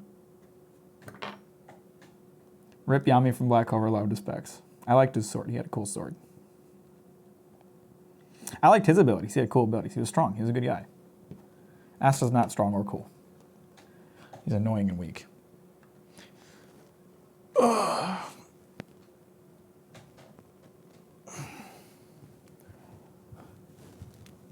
My ranking of series is based on how beefy and himbo the characters are. I have a very like restrictive way of valuing manga, but I pretty much base it on how excited I get to read a new chapter. And if it's not excited at all, that's a low tier. If it's, you know, excited, but I could go a week without it, that's a mid tier. If it's like, I can't fucking wait for the next chapter, that's a high tier. And if it's, this changed my life good, that's a god tier. And like, I definitely like, there's some things that are like in the low tier that are like, the low tier is especially restrictive because most series kind of fall into the low tier of my ranking system. And like, there's series in there that are much better than other ones, but they're all just kind of like, these are whatever. I'll read them, but they're whatever. They're all series that like I only read because they're in Jump. They're not series that I would go out of my way to read.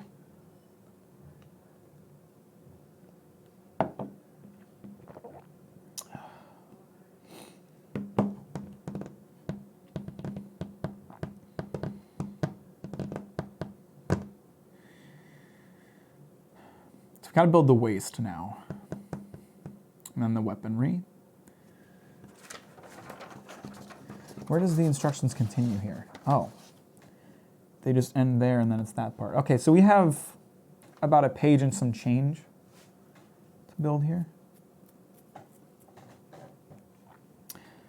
Series that could get canceled and life would move along just fine. Yeah, pretty much. Pretty much. Some of them are like that's the thing though, it's like really unfair because it's like this, like here's a manga like, okay, so like Sakamoto Days. I like Sakamoto Days. I think it's a fun read. I wouldn't be broken up about it if it ended, but I like Sakamoto Days. But then I'm ranking Sakamoto Days as being in the same vein as Protect Me Shugomaru, which I actively wish for getting canceled on a weekly basis. And it is a genuine pain to read it every week. Like, I'm ranking those two as on the same vein, and they're really not. They're really not. I fucking hate Shugomaru. I feel like I've been talking about it since Shugomaru started up. But I fucking hate Shugomaru. It's so fucking bad. It is unbelievably bad.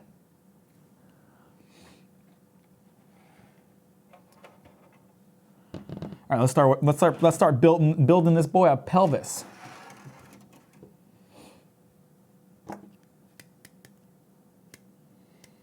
Sending bad energy to that manga. I hate it. I hate it so much.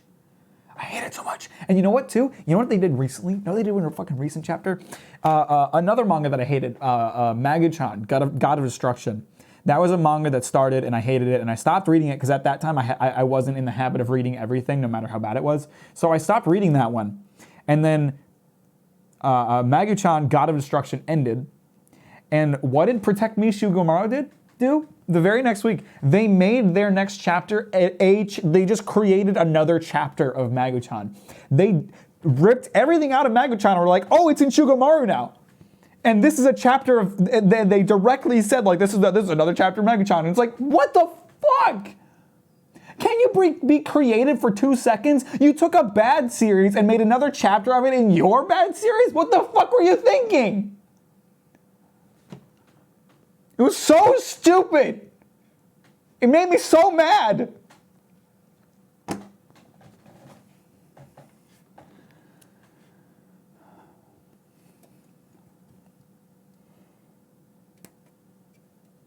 And then, like, at the end, there was like a thing from the mangaka, like, thanking the author of Magu-chan, and like called them like an inspiration to their own work. Oh, you don't, and it's like, oh, you don't say they're an inspiration. No wonder your series fucking sucks. Magu-chan sucked too. You took inspiration from the wrong motherfucker. Go read House Husband, that's comedy. You want to write a comedy manga? Write House Husband, that's good shit. You fucking dick.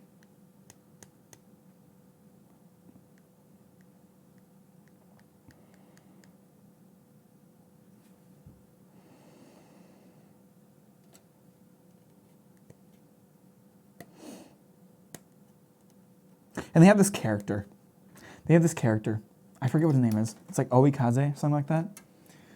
So the whole premise of the manga is like there's this rich girl who's got an assassin after her, and so this kid Shugomaru is her like bodyguard. But every time he tries to help her, he just ends up hurting her. That's the entire fucking manga, by the way. They don't ever expand on that concept. They don't ever change from that concept. Every chapter is the exact same fucking joke. The exact same fucking joke. He hurts her trying to protect her. That's the entire fucking series. And so they had this assassin guy come after them. His name was Oikaze, I believe. And the whole joke of this guy, so the whole thing was, his power was that he used mushrooms to fight, right? He used fungi to fight. And they were like, oh, he used fungi so much that he basically turned into one. And so here's what this guy looks like, okay? He's got 2 giant round shoulders. And he's got a long head that like kind of domes out at the top like a mushroom, right? So he looks like a fucking penis, okay? His entire top half looks like a dick. And every time this fucking character shows up, that's the only joke they make over and over and over again. The entire joke is that he looks like a penis, and they never deviate from that joke. It makes me so mad. It makes me so fucking mad. It is tiring. It is tiring to hear the same, it is tiring to read the same fucking joke over and over again. It's so bad. House Husband is so good. I wasn't in the anime though, since it was basically just the stills from the manga. Yeah, I saw some of it and I was like, you know what's funny though? I'm tempted to watch it for the English dub because the English dub is kind of hilarious. Like, it's not good, it never is, but I saw some clips on YouTube of the English dub, and it was very funny. It was very funny. I was in the only comic book store in the city for the first time, and I don't know how to describe it, but they were shelves, but they basically didn't matter. Everything piled without any system. That sounds terrible. Oh, that's awful. That would like set off my organization receptors to be like, fix this place, do it, fix it.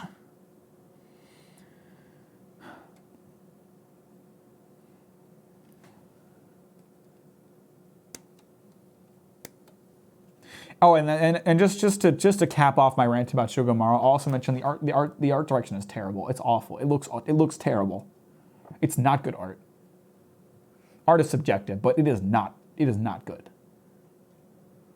So there is very literally nothing that Shugomaru does right. Everything about it is wrong.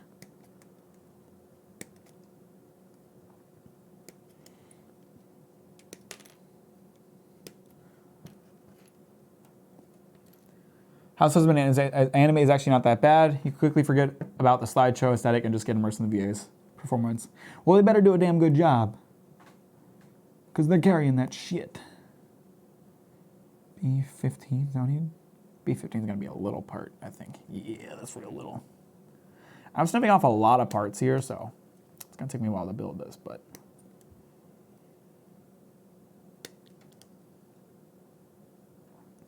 You'd have a terrible time in that store, but I had many laughs rifling through plastic boxes of cheap Pokemon cards. Oh boy.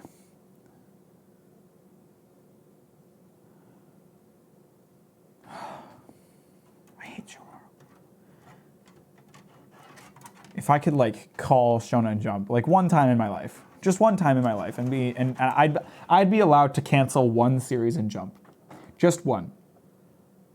For like one time for my entire life, just one series. That's all I'd ever be like. I would not save my ability to cancel a manga. I would not save it. I would not hold on to it for a rainy day.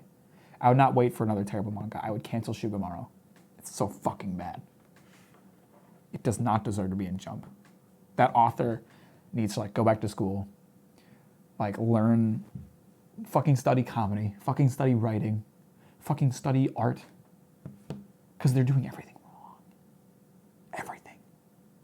That manga is your villain backstory. I've talked about this before. I have seen so many good series get canceled. So many. And Shugamaru just it's still there. It's still there. It should have been canceled after its second chapter. It's so unbelievably bad. I know how Jump likes to do it. Like I can't put Shugamaru against something like Jujutsu Kaisen because one is action and one is comedy. And Shonen Jump likes to have an even mix of action and comedy, right? So I can't look at it and say how can Shugamaru and Jujutsu Kaisen be in the same magazine? Because that's not a fair comparison. But what I can say is I cannot believe Shugamaru and Sakamoto Days are in the same magazine. Because one is hilarious, and one is mind-numbingly unfunny. Maybe the creators are some rich person's child. Yeah, maybe they're the fucking child of the CEO of Jump. I don't know. It's the only reason, that's the only way that this would make any sense.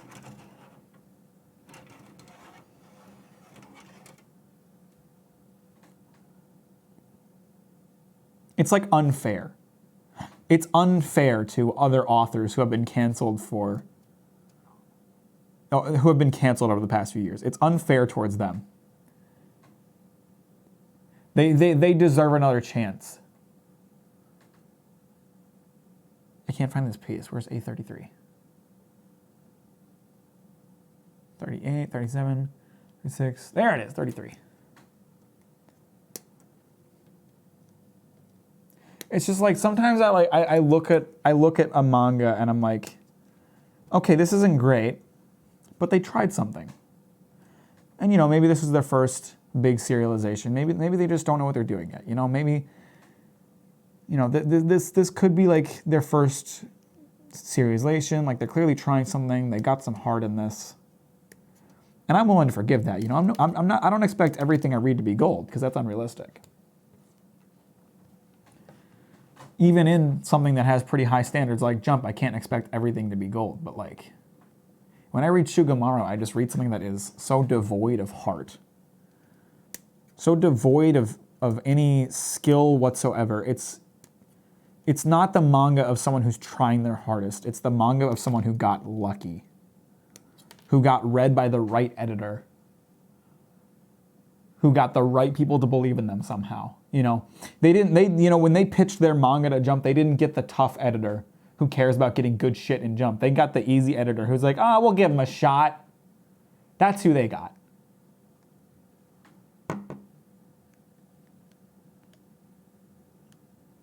Jump editors are famously known for being harsh. They clearly got lucky and got the nice guy.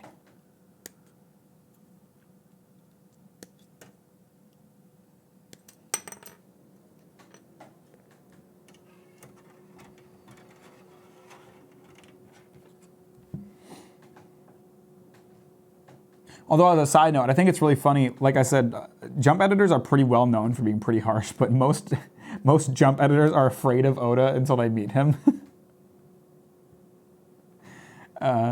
Because Oda's like known for not listening to what his editors say and just doing what he wants. And it's worked out for him most of the time. So every editor that he gets is like afraid of him because they're like, oh my God, he's gonna like just steamroll me and make me look bad and get me fired. And Oda's just not like that. He's a good dude. He just doesn't listen to what other people tell him to do with this story. It's really funny.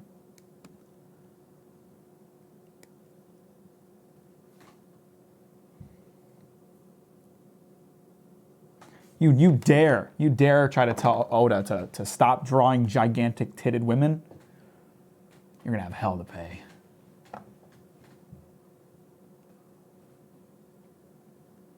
God damn, I sniffed off a lot of parts here, huh?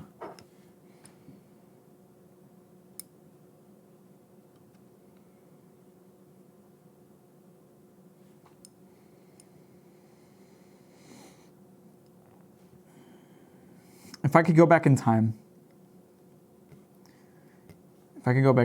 like 10 years, like I stay my current age, I stay with my current level like experience and all that.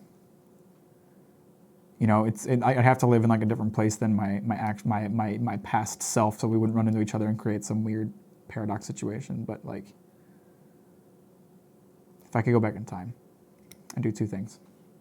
I'd start making YouTube videos sooner. And I would study to become fluent in Japanese, study literature, study writing.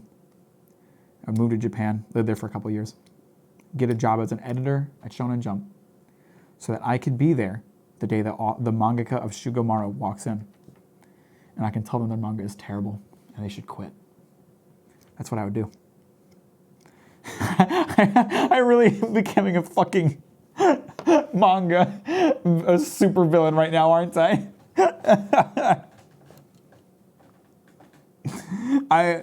Oh man, I just wrote myself as like the most evil guy. I just hate it. I hate it so much. And every week that and I could stop reading it. I could. But I'm dedicated to reading everything that Jump releases right now. Because I have to read some bad shit so I can understand good shit. That's what I have to do. So every week that Shugomaru is there, I have to read it. And every week that I have to read it, I get more and more pissed off.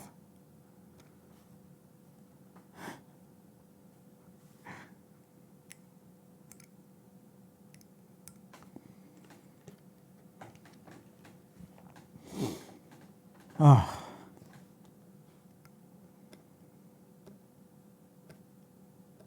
Of course, then I suppose that would create a bit of a paradox situation, because in a world where I did become a Jump editor and ensured that Shugomaru never made it in, then I wouldn't be so pissed off and wouldn't have felt the need to go back in time and cancel Shugomaru.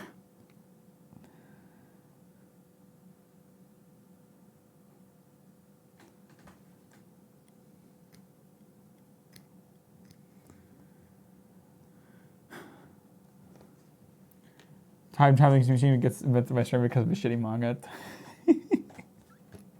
It just makes me so mad. I'm gonna create a manga about me going back in time and canceling a manga.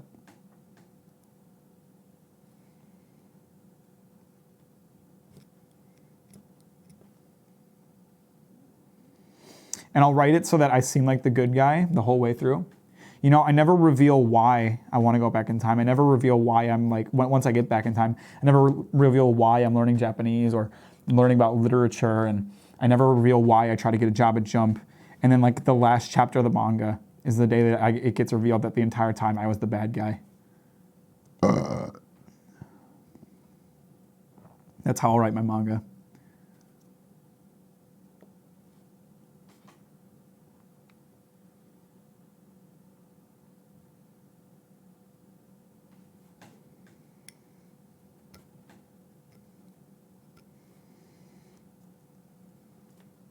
I suppose alternatively, I could also learn Japanese so I could send them a letter about how terrible their manga is. I'll learn fluent Japanese so I can make one of my video essays in Japanese and direct it at the author. I gotta stop thinking about this. Give me something else to talk about. Because I'm just gonna keep going. I'm gonna keep going. I hate it so much.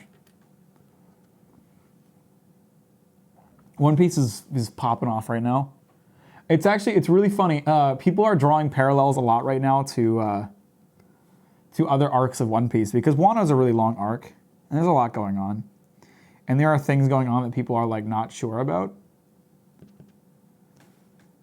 And so like there's been a lot of posts in like the One Piece community talking about how like Oda's really fucking up this arc and like all this stuff and people are like, oh, I don't like how this is going. I don't like where this is going and stuff like that. And people are just like pulling up like really old internet posts of like people talking about Enies Lobby the same way, or people talking about Dressrosa the same way. Both like arcs that are counted as like the best in the series. And it's like every time Oda tries to do something different, it works and it works well. But until it happens, it pisses people off. And I'm sitting here like, I trust the man, goddammit. I trust him. I trust him with what he's doing. I trust where this manga's going. And you fuckers who are doubting him right now, you'll see. No, Oda does not give a fuck about their opinion, but it's just like anytime stuff like this happens, there's like a big discourse in the community, and it becomes really like hard to be part of the One Piece community because it's like a lot of longtime fans being like, I've loved One Piece for years, but I don't like how it's going with this. I don't like how Oda's handling this, and it's a nonstop repeating cycle where that happens every couple of years, and they always end up being wrong.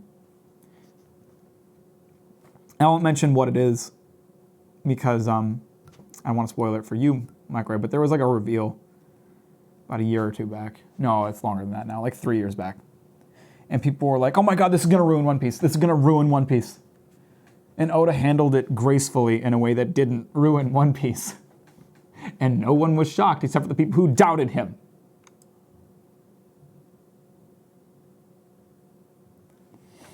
Try talking about this, but you circle back to it. I'm sitting here building quietly. And when I'm building quietly, I think. And when I'm thinking about Sugamaru, it makes me mad, so I just do that. And now I'm circling back again. But yeah, last chapter of One Piece was an absolute banger, and I have a feeling this chapter will be too. Especially because this chapter, there's going to be a break next week, and every time there's a break next week, every time there's a break chapter, Oda pulls out a banger, pulls out a massive cliffhanger. So it's going to be a good chapter. Also, there's been like a shit ton of like posts made around the spoilers. Like way more than usual. I remember like the post talking about this, the like spoiler discussion post on the One Piece subreddit.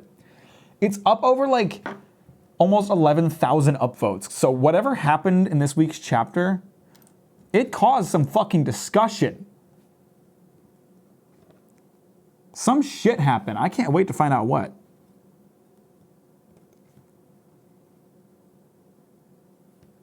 I mean, last week's chapter left off on a massive cliffhanger, so I would assume that would happen. But, yeah, whatever's happening this week, it's going to be nutty.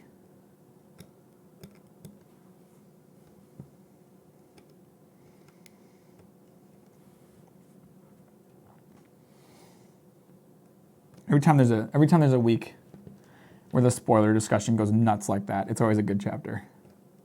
It excites me. As much as I like, I have to try desperately not to find out what's in those spoilers posts. Inside those spoiler posts, like it gets me really excited knowing that whatever chapter I'm about to read is gonna be fucking good.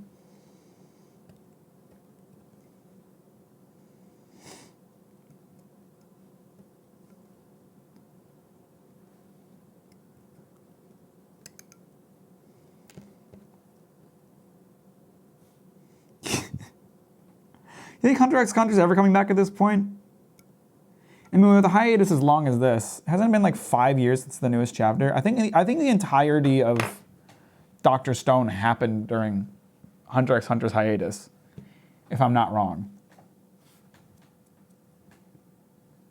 No one is making funny Hunter x Hunter's voids anymore. I have to do everything myself. Damn. You're supporting this fandom.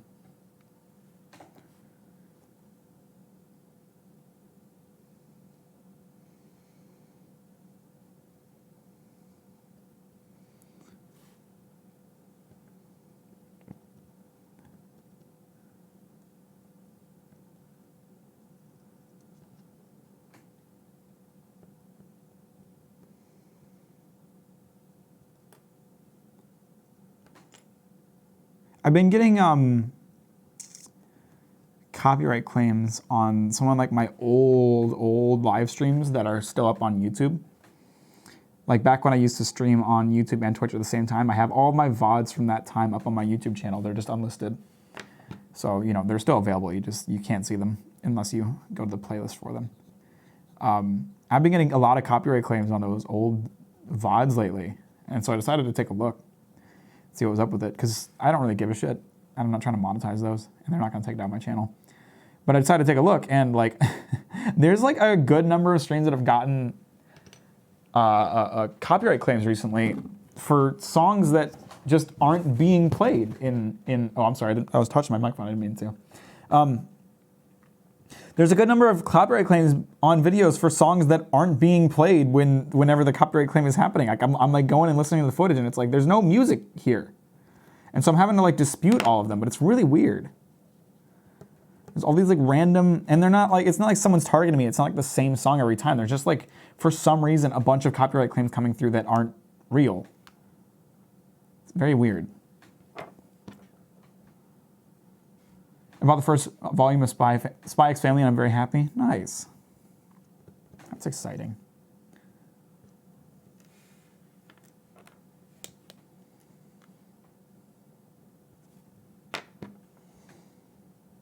I want to marry Yor. And I also want her to kill me. I want to marry her and have her kill me on our wedding night.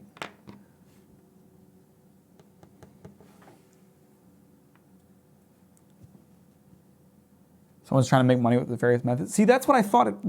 That's what it feels like. That's what it seems like at first. But like I said, it's not like the same song. It's not like some random like SoundCloud artist is trying to like put fraudulent claims on VODs that they think I'm not going to notice. It's nothing like that. They're all different songs by different artists and different like record labels.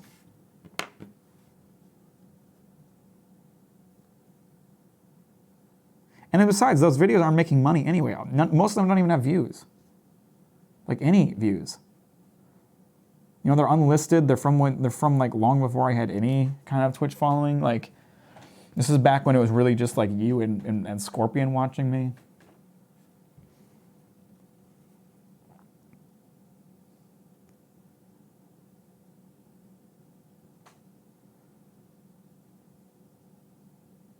I guess it wasn't that long ago. One of them was on an Iceborne stream. Well, Iceborne was like 2019, wasn't it? Shit, it was longer ago than I think. I know I was... No, I wasn't. I was living in my last apartment when Iceborne came out. Man, I don't fucking know. Iceborne was a while ago. Yor is great. I'm excited for the hype for her. Everybody's going to fall in love with her. Everybody's going to be simping for Yor.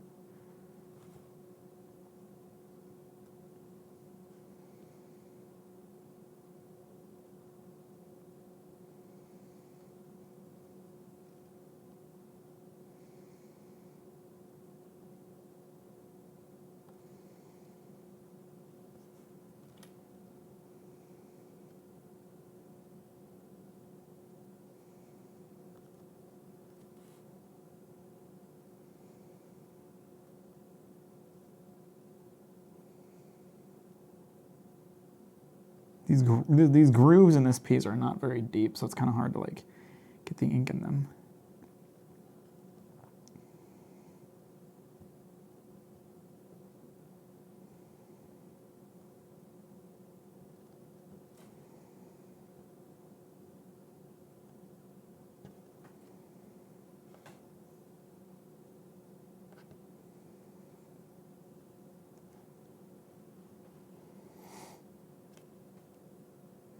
I'm also beefing up my wrists because you know Lloyd is going to get royal treatment from me. I'm starting to draw him a million times. I'm sure. He's a very handsome man. He's got really good hair.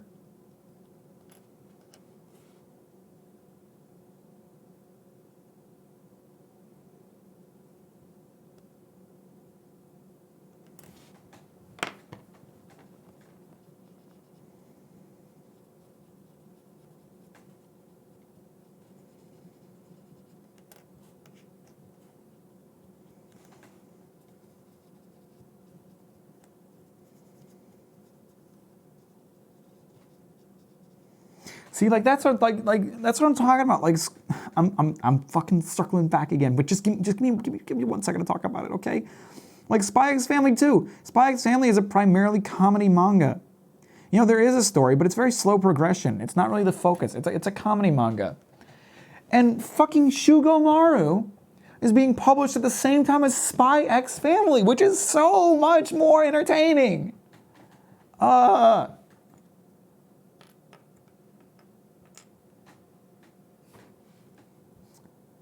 Okay, I'm done. I'm done for real this time. I'm done.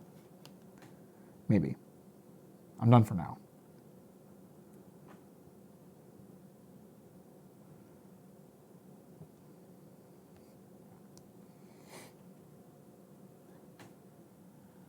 Maybe it really just exists to make everyone shine more. But Jump has like so much talent coming through their door every day. Everybody wants to be in Jump. All manga artists want to be in Jump. Unless like that demographic, the shonen demographic, is not their target, right? Everybody wants to be in Jump.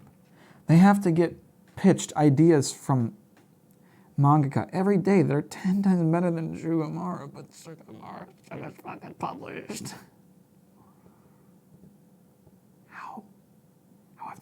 How have you not been canceled, Shugomaru? I will never understand.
God, it must be nice living in a country that doesn't have daylight savings. I was just thinking about this the other day.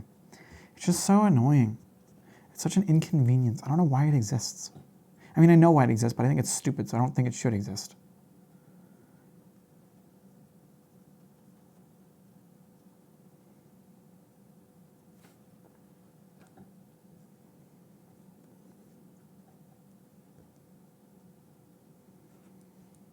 It's like a relatively recent thing too. Like daylight saving started in like the 70s or 80s or something like that. I guess it's not so recent. That's almost 50 years ago now. But like still, it's not like they couldn't, get rid of daylight savings without ruining everything. It's not impossible.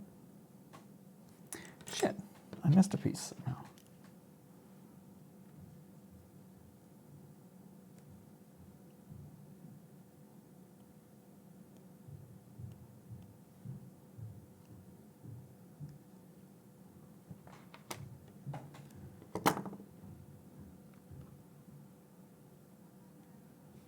Why do my neighbors walk upstairs so loudly? Here's a weird story. Yesterday, I visited an antique bookstore and I found one old book cover funny, so I laughed and the old man running the shop yelled at me. There's nothing to laugh about with books. I don't know if it was a joke, but I left awkwardly. That seems like an overreaction.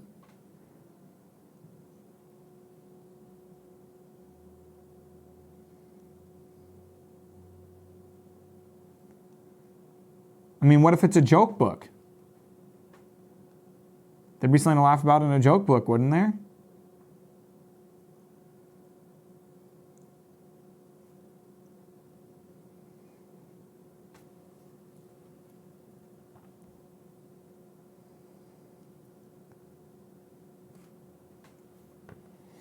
Or not, apparently, I guess.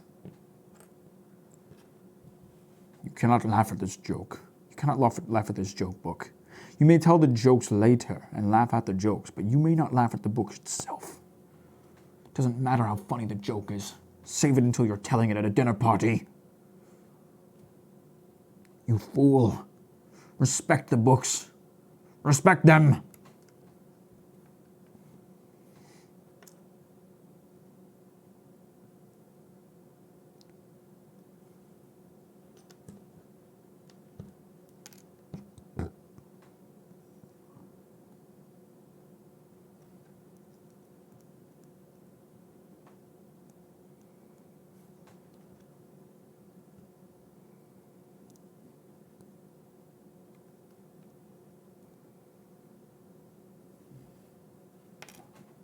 You stay on there, you little bastard. You stay on there.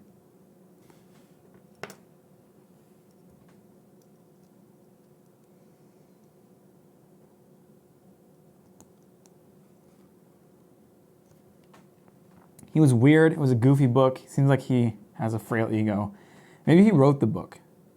Maybe he wrote the book and he didn't think he didn't think people would find it funny. And now it's like a touchy subject with him.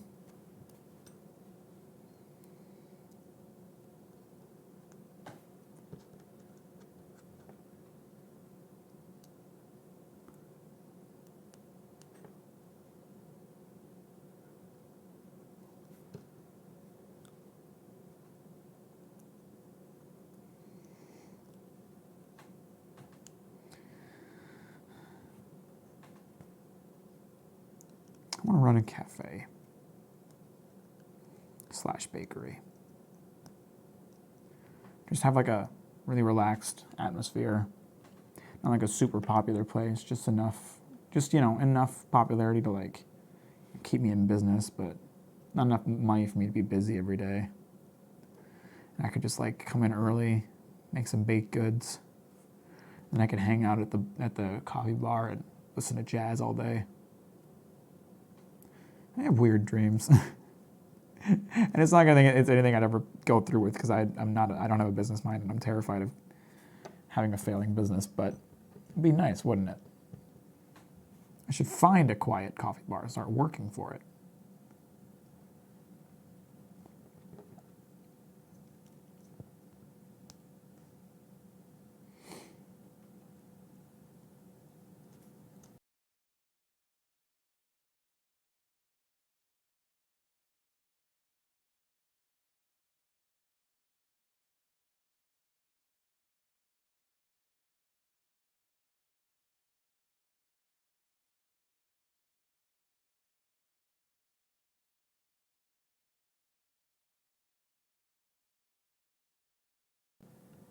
Something's up with OBS. Sometimes it didn't get unplugged this time. This happened earlier. Sometimes OBS just decides to stop taking audio from it. So I have to deactivate the switcher and reactivate it. That's really annoying. When did I get unplugged? What was I talking about? Did you hear me talk about my cafe / bakery?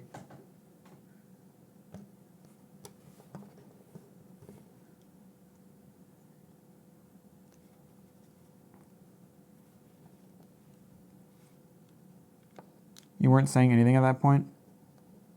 Man, I was saying I think it'd be nice to run a bakery / cafe and just, like a small, like not enough popularity to be busy, but just enough popularity to like, keep the lights on or whatever. And I just come in and bake some bread or bake some pies. And I'd sit around listening to jazz all day. It'd be great. It'd be really nice. Look at this handsome man. Are there any more stickers I gotta stick on this son of a bitch? Right now? We gotta build his weapons and all that, but. Oh, yep, there's something I gotta stick on here. We got number 11. Handsome little man right there.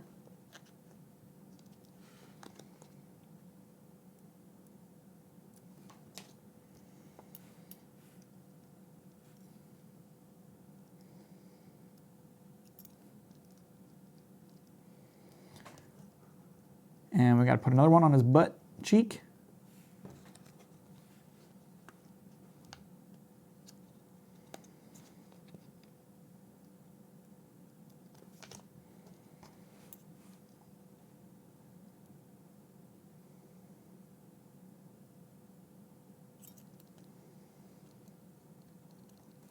Makes me think of the 7-Eleven Japanese food so much. Makes me think of the 7-Eleven Japanese food so much hungry. I'm kind of hungry. Well, not really. I had something to eat before I started streaming. It's all good. All right, I think I have all the stickers on here that I need to have. Yeah, which means it's just time to build like his weapons and shit. So we're going to set him off to the side.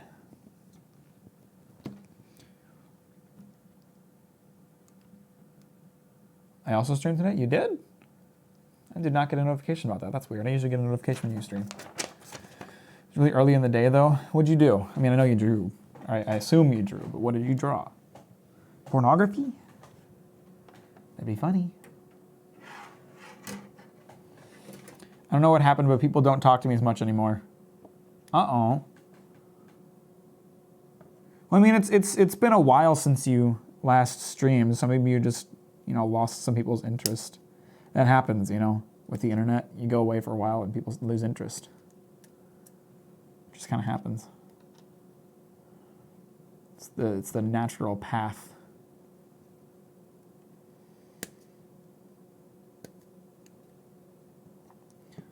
That's why no one on the internet takes vacations. Because he can't. Ever.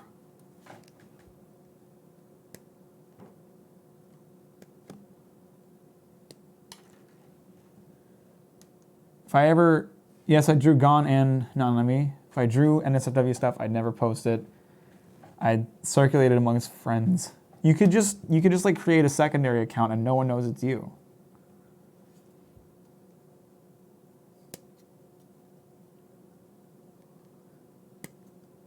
I don't know how people can watch a stream and not want to say a million things. It's pretty common. I don't chat when I watch streams, like at all. I always watch streams in the background. I never talk during streams. I used to, back before I myself was a streamer, but now usually I'm too busy. I don't have time to like sit and watch a stream.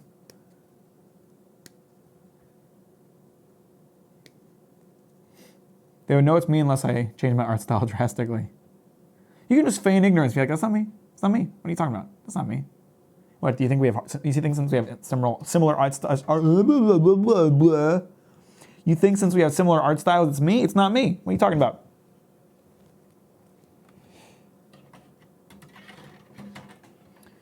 You don't want to talk? I mean, I guess, like, when it comes to smaller streamers, I guess I do. Like, when I'm on Alyssa's streams, I usually will talk to her. But in general, like, when I watch Kanan's streams, I don't really talk much to him. And when I'm on bigger streamers' streams, I don't chat at all, because I'm like, number one, they're not going to see me. Number two, I don't care about engaging with the other members of chat. Number three, I should be editing right now.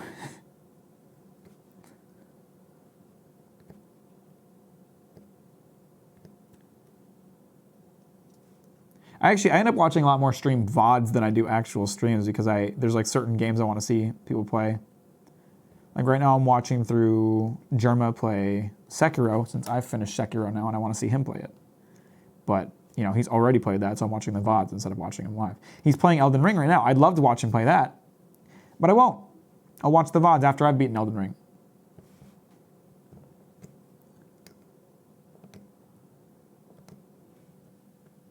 And so is Kraken. Kraken, another streamer I like. He's also playing Elden Ring. Would love to watch that. Not going to. I wouldn't write on a big stream either. I don't know how they can read anything.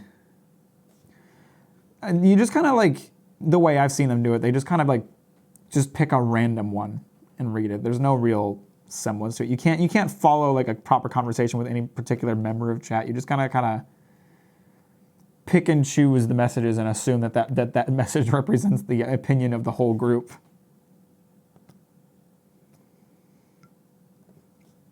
It's interesting. That's why I've always said, like, when it comes to me streaming, I don't want to be, like, massive as a streamer. I want to be large enough that, like, I have a lot of people watching and I have, like, a decently active chat. But, like, I forgot a piece. but like an inactive enough chat that it moves slowly enough that I can still see most messages.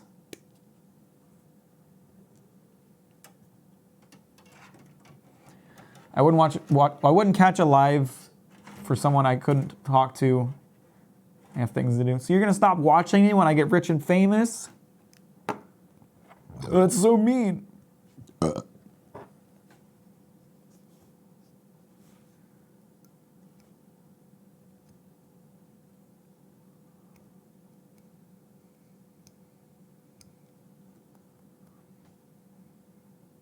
I have a chat rule that when I'm active, everyone shuts up so messages come through. I have a bot that runs that auto-moderate deletes every message that isn't yours. No, but that is why that's why some big streamers like only stream with like sub-only mode on. People look at it from the outside and they're like, oh, well, they're just doing that because they want people to subscribe. They just want money. But it's actually because like there's such a small number of viewers who are actually going to subscribe that like that slows down their chat enough that they can actually talk to people. And also it does incentivize people subbing, so it's a pretty good reason too. I think that if I got like so big that like my chat was just unreadable, I'd probably do like once a week sub-only mode so I could actually talk to people.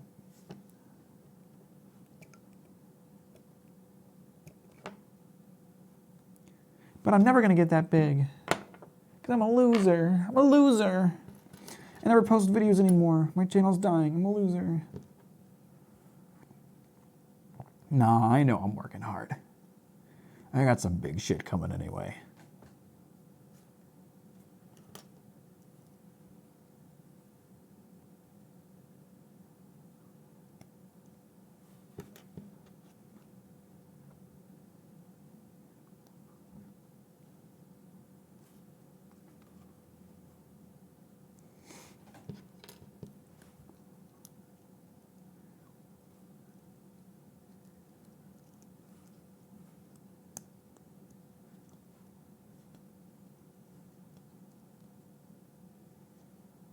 Growth is on the horizon. I mean, it's not like my channel ever stopped growing. I still get a lot of views on that Berserk video.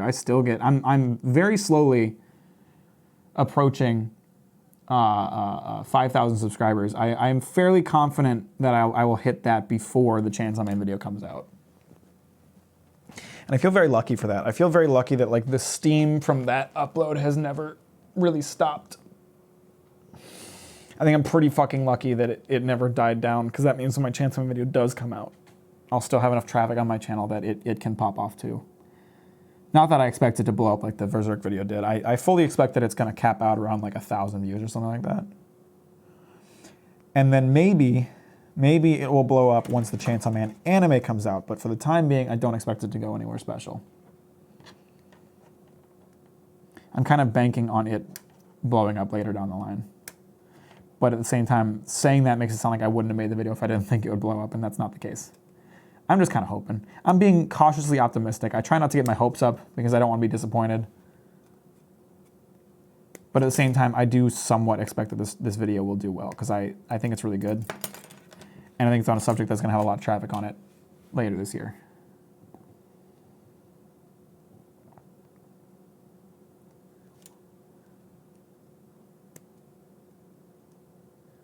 Plus, we've seen like, what? How many video essays have I made now? 5 or 6, and 2 of them have blown up after the fact. That's a pretty good success rate. And you know what? The Nisekoi video really benefited off of the Berserk video's growth. That's about to hit 10,000 views. I haven't talked about it because that's like such a small number compared to the Berserk video itself. But that video has blown up on its own right. It's about to hit 10,000 views. Well, I think if I say 1 in a million views enough times, often enough, it will manifest. I think your new subscribers will definitely appreciate it and solidify their following. You're definitely right. I think the road trip video was not a lot of people's bag, and I expected that, and I didn't care because I wanted to make that video. But I expected it to not do well. I think the Chainsaw Man video will do well because a lot of people who commented on it definitely mentioned how much they like Chainsaw Man. So I think like And obviously, like, it will, like, really die down and not come back eventually. But the Berserk video really feels like it got to a point view-wise where there's just, like, it has not stopped getting recommended. And it keeps getting more legacy views. Like I've seen comments from a lot of people who, like, rewatched the video several times. And so, like, it's to a point where the number of views it's gotten will solidify that it will continue to get views for, like, a decently long time. There's been a very slow but there's been an extremely slow slowdown, and it is slowing down, but like, it's still kept going. It's insane how long it's been going. I mean, that video blew up in August, and it's still getting views. That's nutso. The Godzilla video popped off for like 2 weeks, and then it was done. This one's been going for months.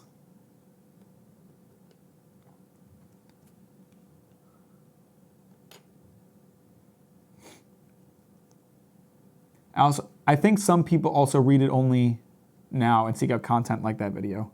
And you're definitely right. You're definitely right.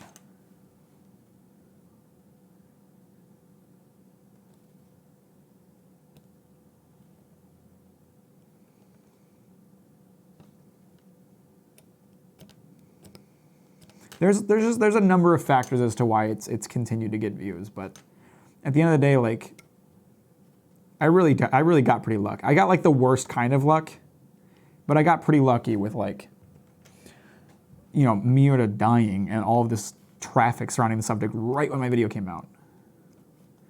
I would have preferred that he didn't die, and I'm willing to bet my video would have done well regardless. But you know, there's no doubt that assisted its growth.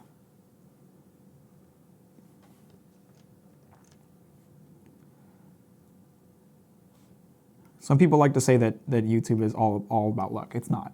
There's like a lot of skill involved in it, but you can't deny that there's some luck involved.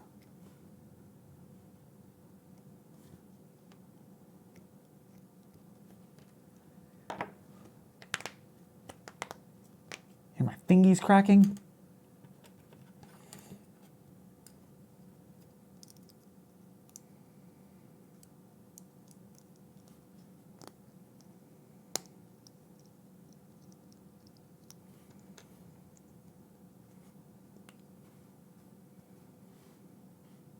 Little bazooka for the lad.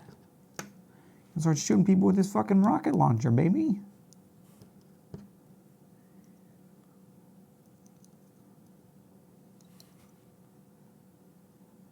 Boom.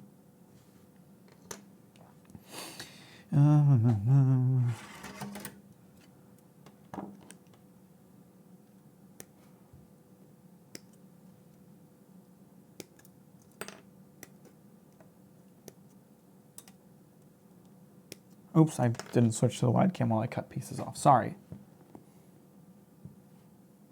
I know you wanted to see my pretty face and my pretty hair.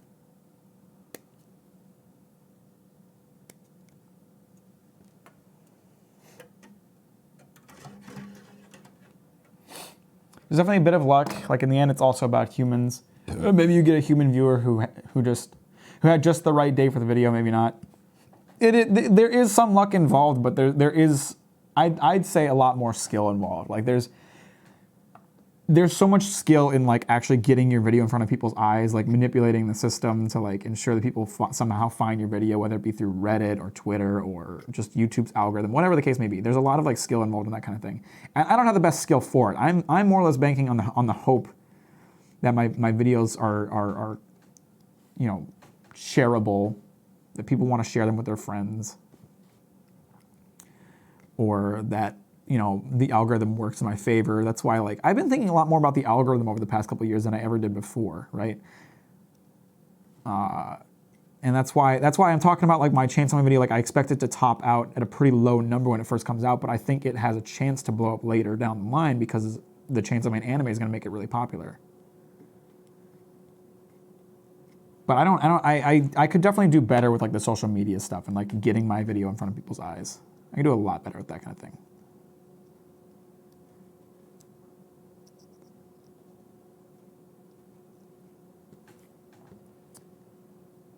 So the instructions kind of cut off, but I think this, oh shit. Based on these little slats in here, I think there's supposed to be some spikes that go in this. I'm gonna take a look at the instructions. Maybe I'm missing a page here. I know some scenes are relevant to the plot and character development. Since I haven't read it, I've seen some tweets complaining about Berserk being too sexually violent, and I don't know what to think. I know some scenes are relevant to the plot and character development, but since I haven't read it, I can only wonder. How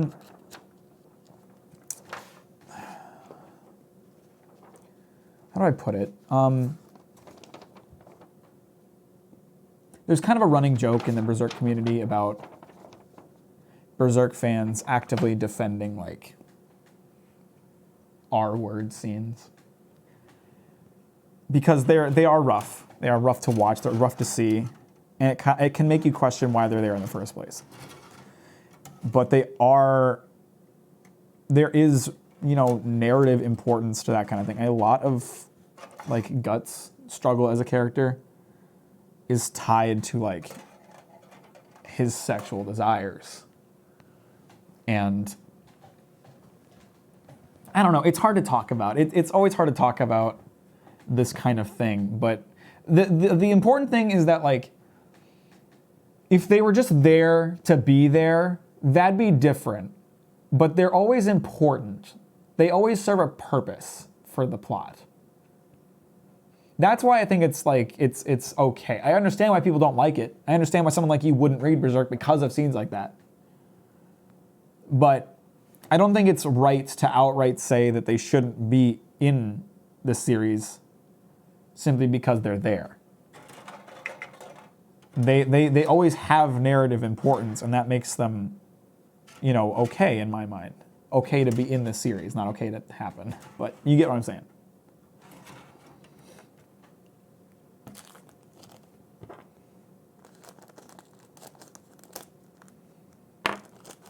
So I think, okay, so this little chain that comes with it, I think is supposed to connect to this little ball here. That really looks like it should have some more spikes coming off of it, but there's no more spike pieces, so I don't know. I feel like this is a piece that would go with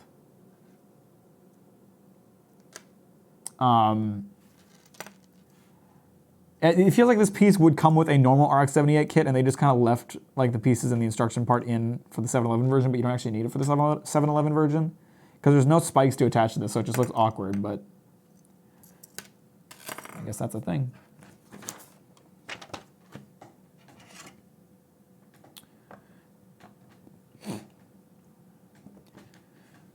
It didn't come off so long ago where they inserted as some fucked up fan service. It's not like it has a value. It's just like it's how Miura chose to present the story. You know, he chose to have certain you know, character developments be tied to how they reacted to that kind of situation.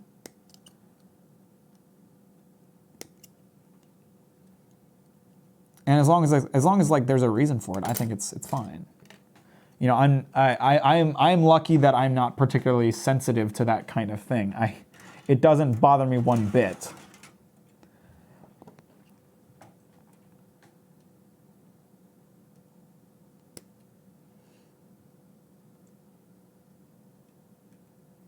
So I can rather easily just say I don't care if it's there as long as it's for a purpose. But I do think it's unfortunate that such scenes alienate other people who might otherwise want to enjoy it.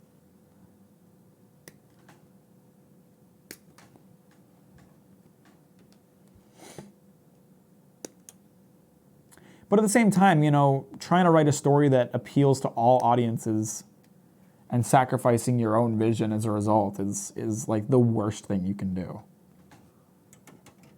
So Miura wrote it that way because that's how he wanted to write it, and I think that's a good thing. He didn't back down on scenes like that because it bothered some people. He did it because he thought it was important, you know? I think that's great.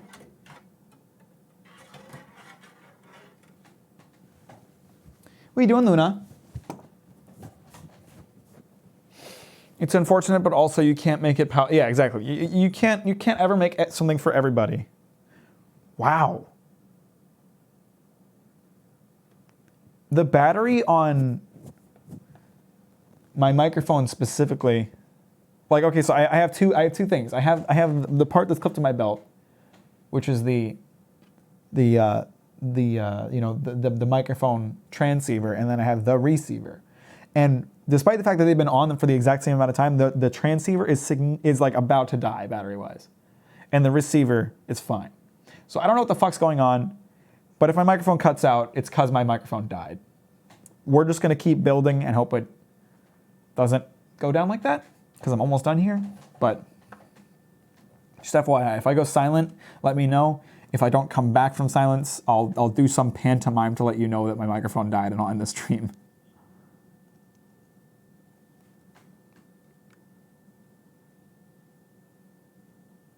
Even the most wholesome shit gets scrutinized. There's no point anyway. Yeah, no, never. I mean, there's people who get mad at Oda for never killing characters.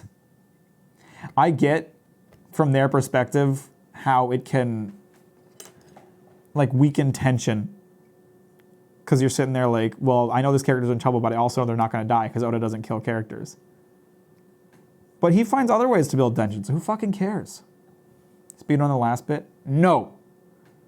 I'll be careful. It's okay, there's not much left to do anyway. Luna, what are you doing? Get out of the candy bowl. Hi, Smelly, what are you doing?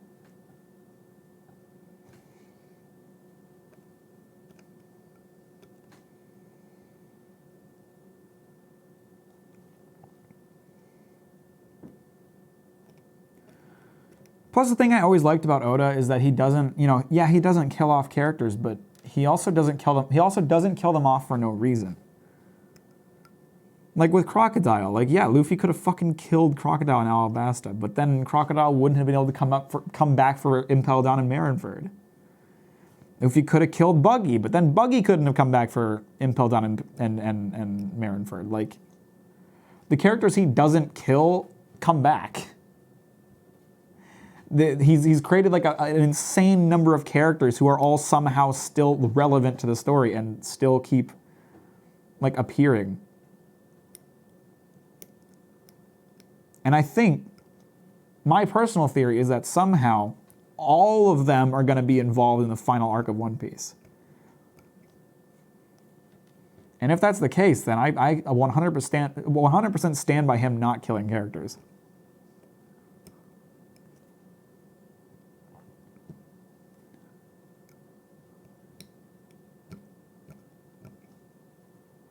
Even if it means some suspenseful scenes are ruined because you know the character isn't actually dead. I mean, there's a scene in a recent chapter where a kind of important character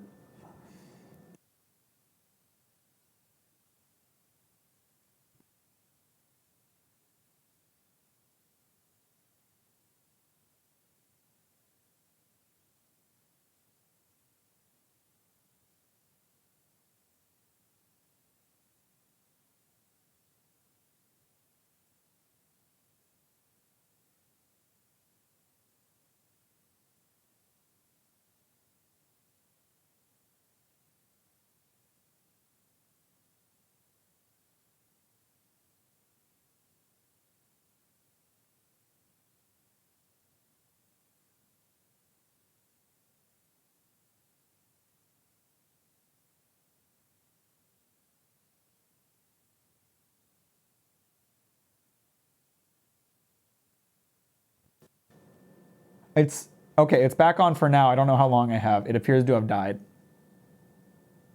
Why did the battery just disappear? I don't know what happened. It's back for now. I don't know how long it's going to be back on. I'll finish my piece. I'll finish what I was saying. I think it's really funny how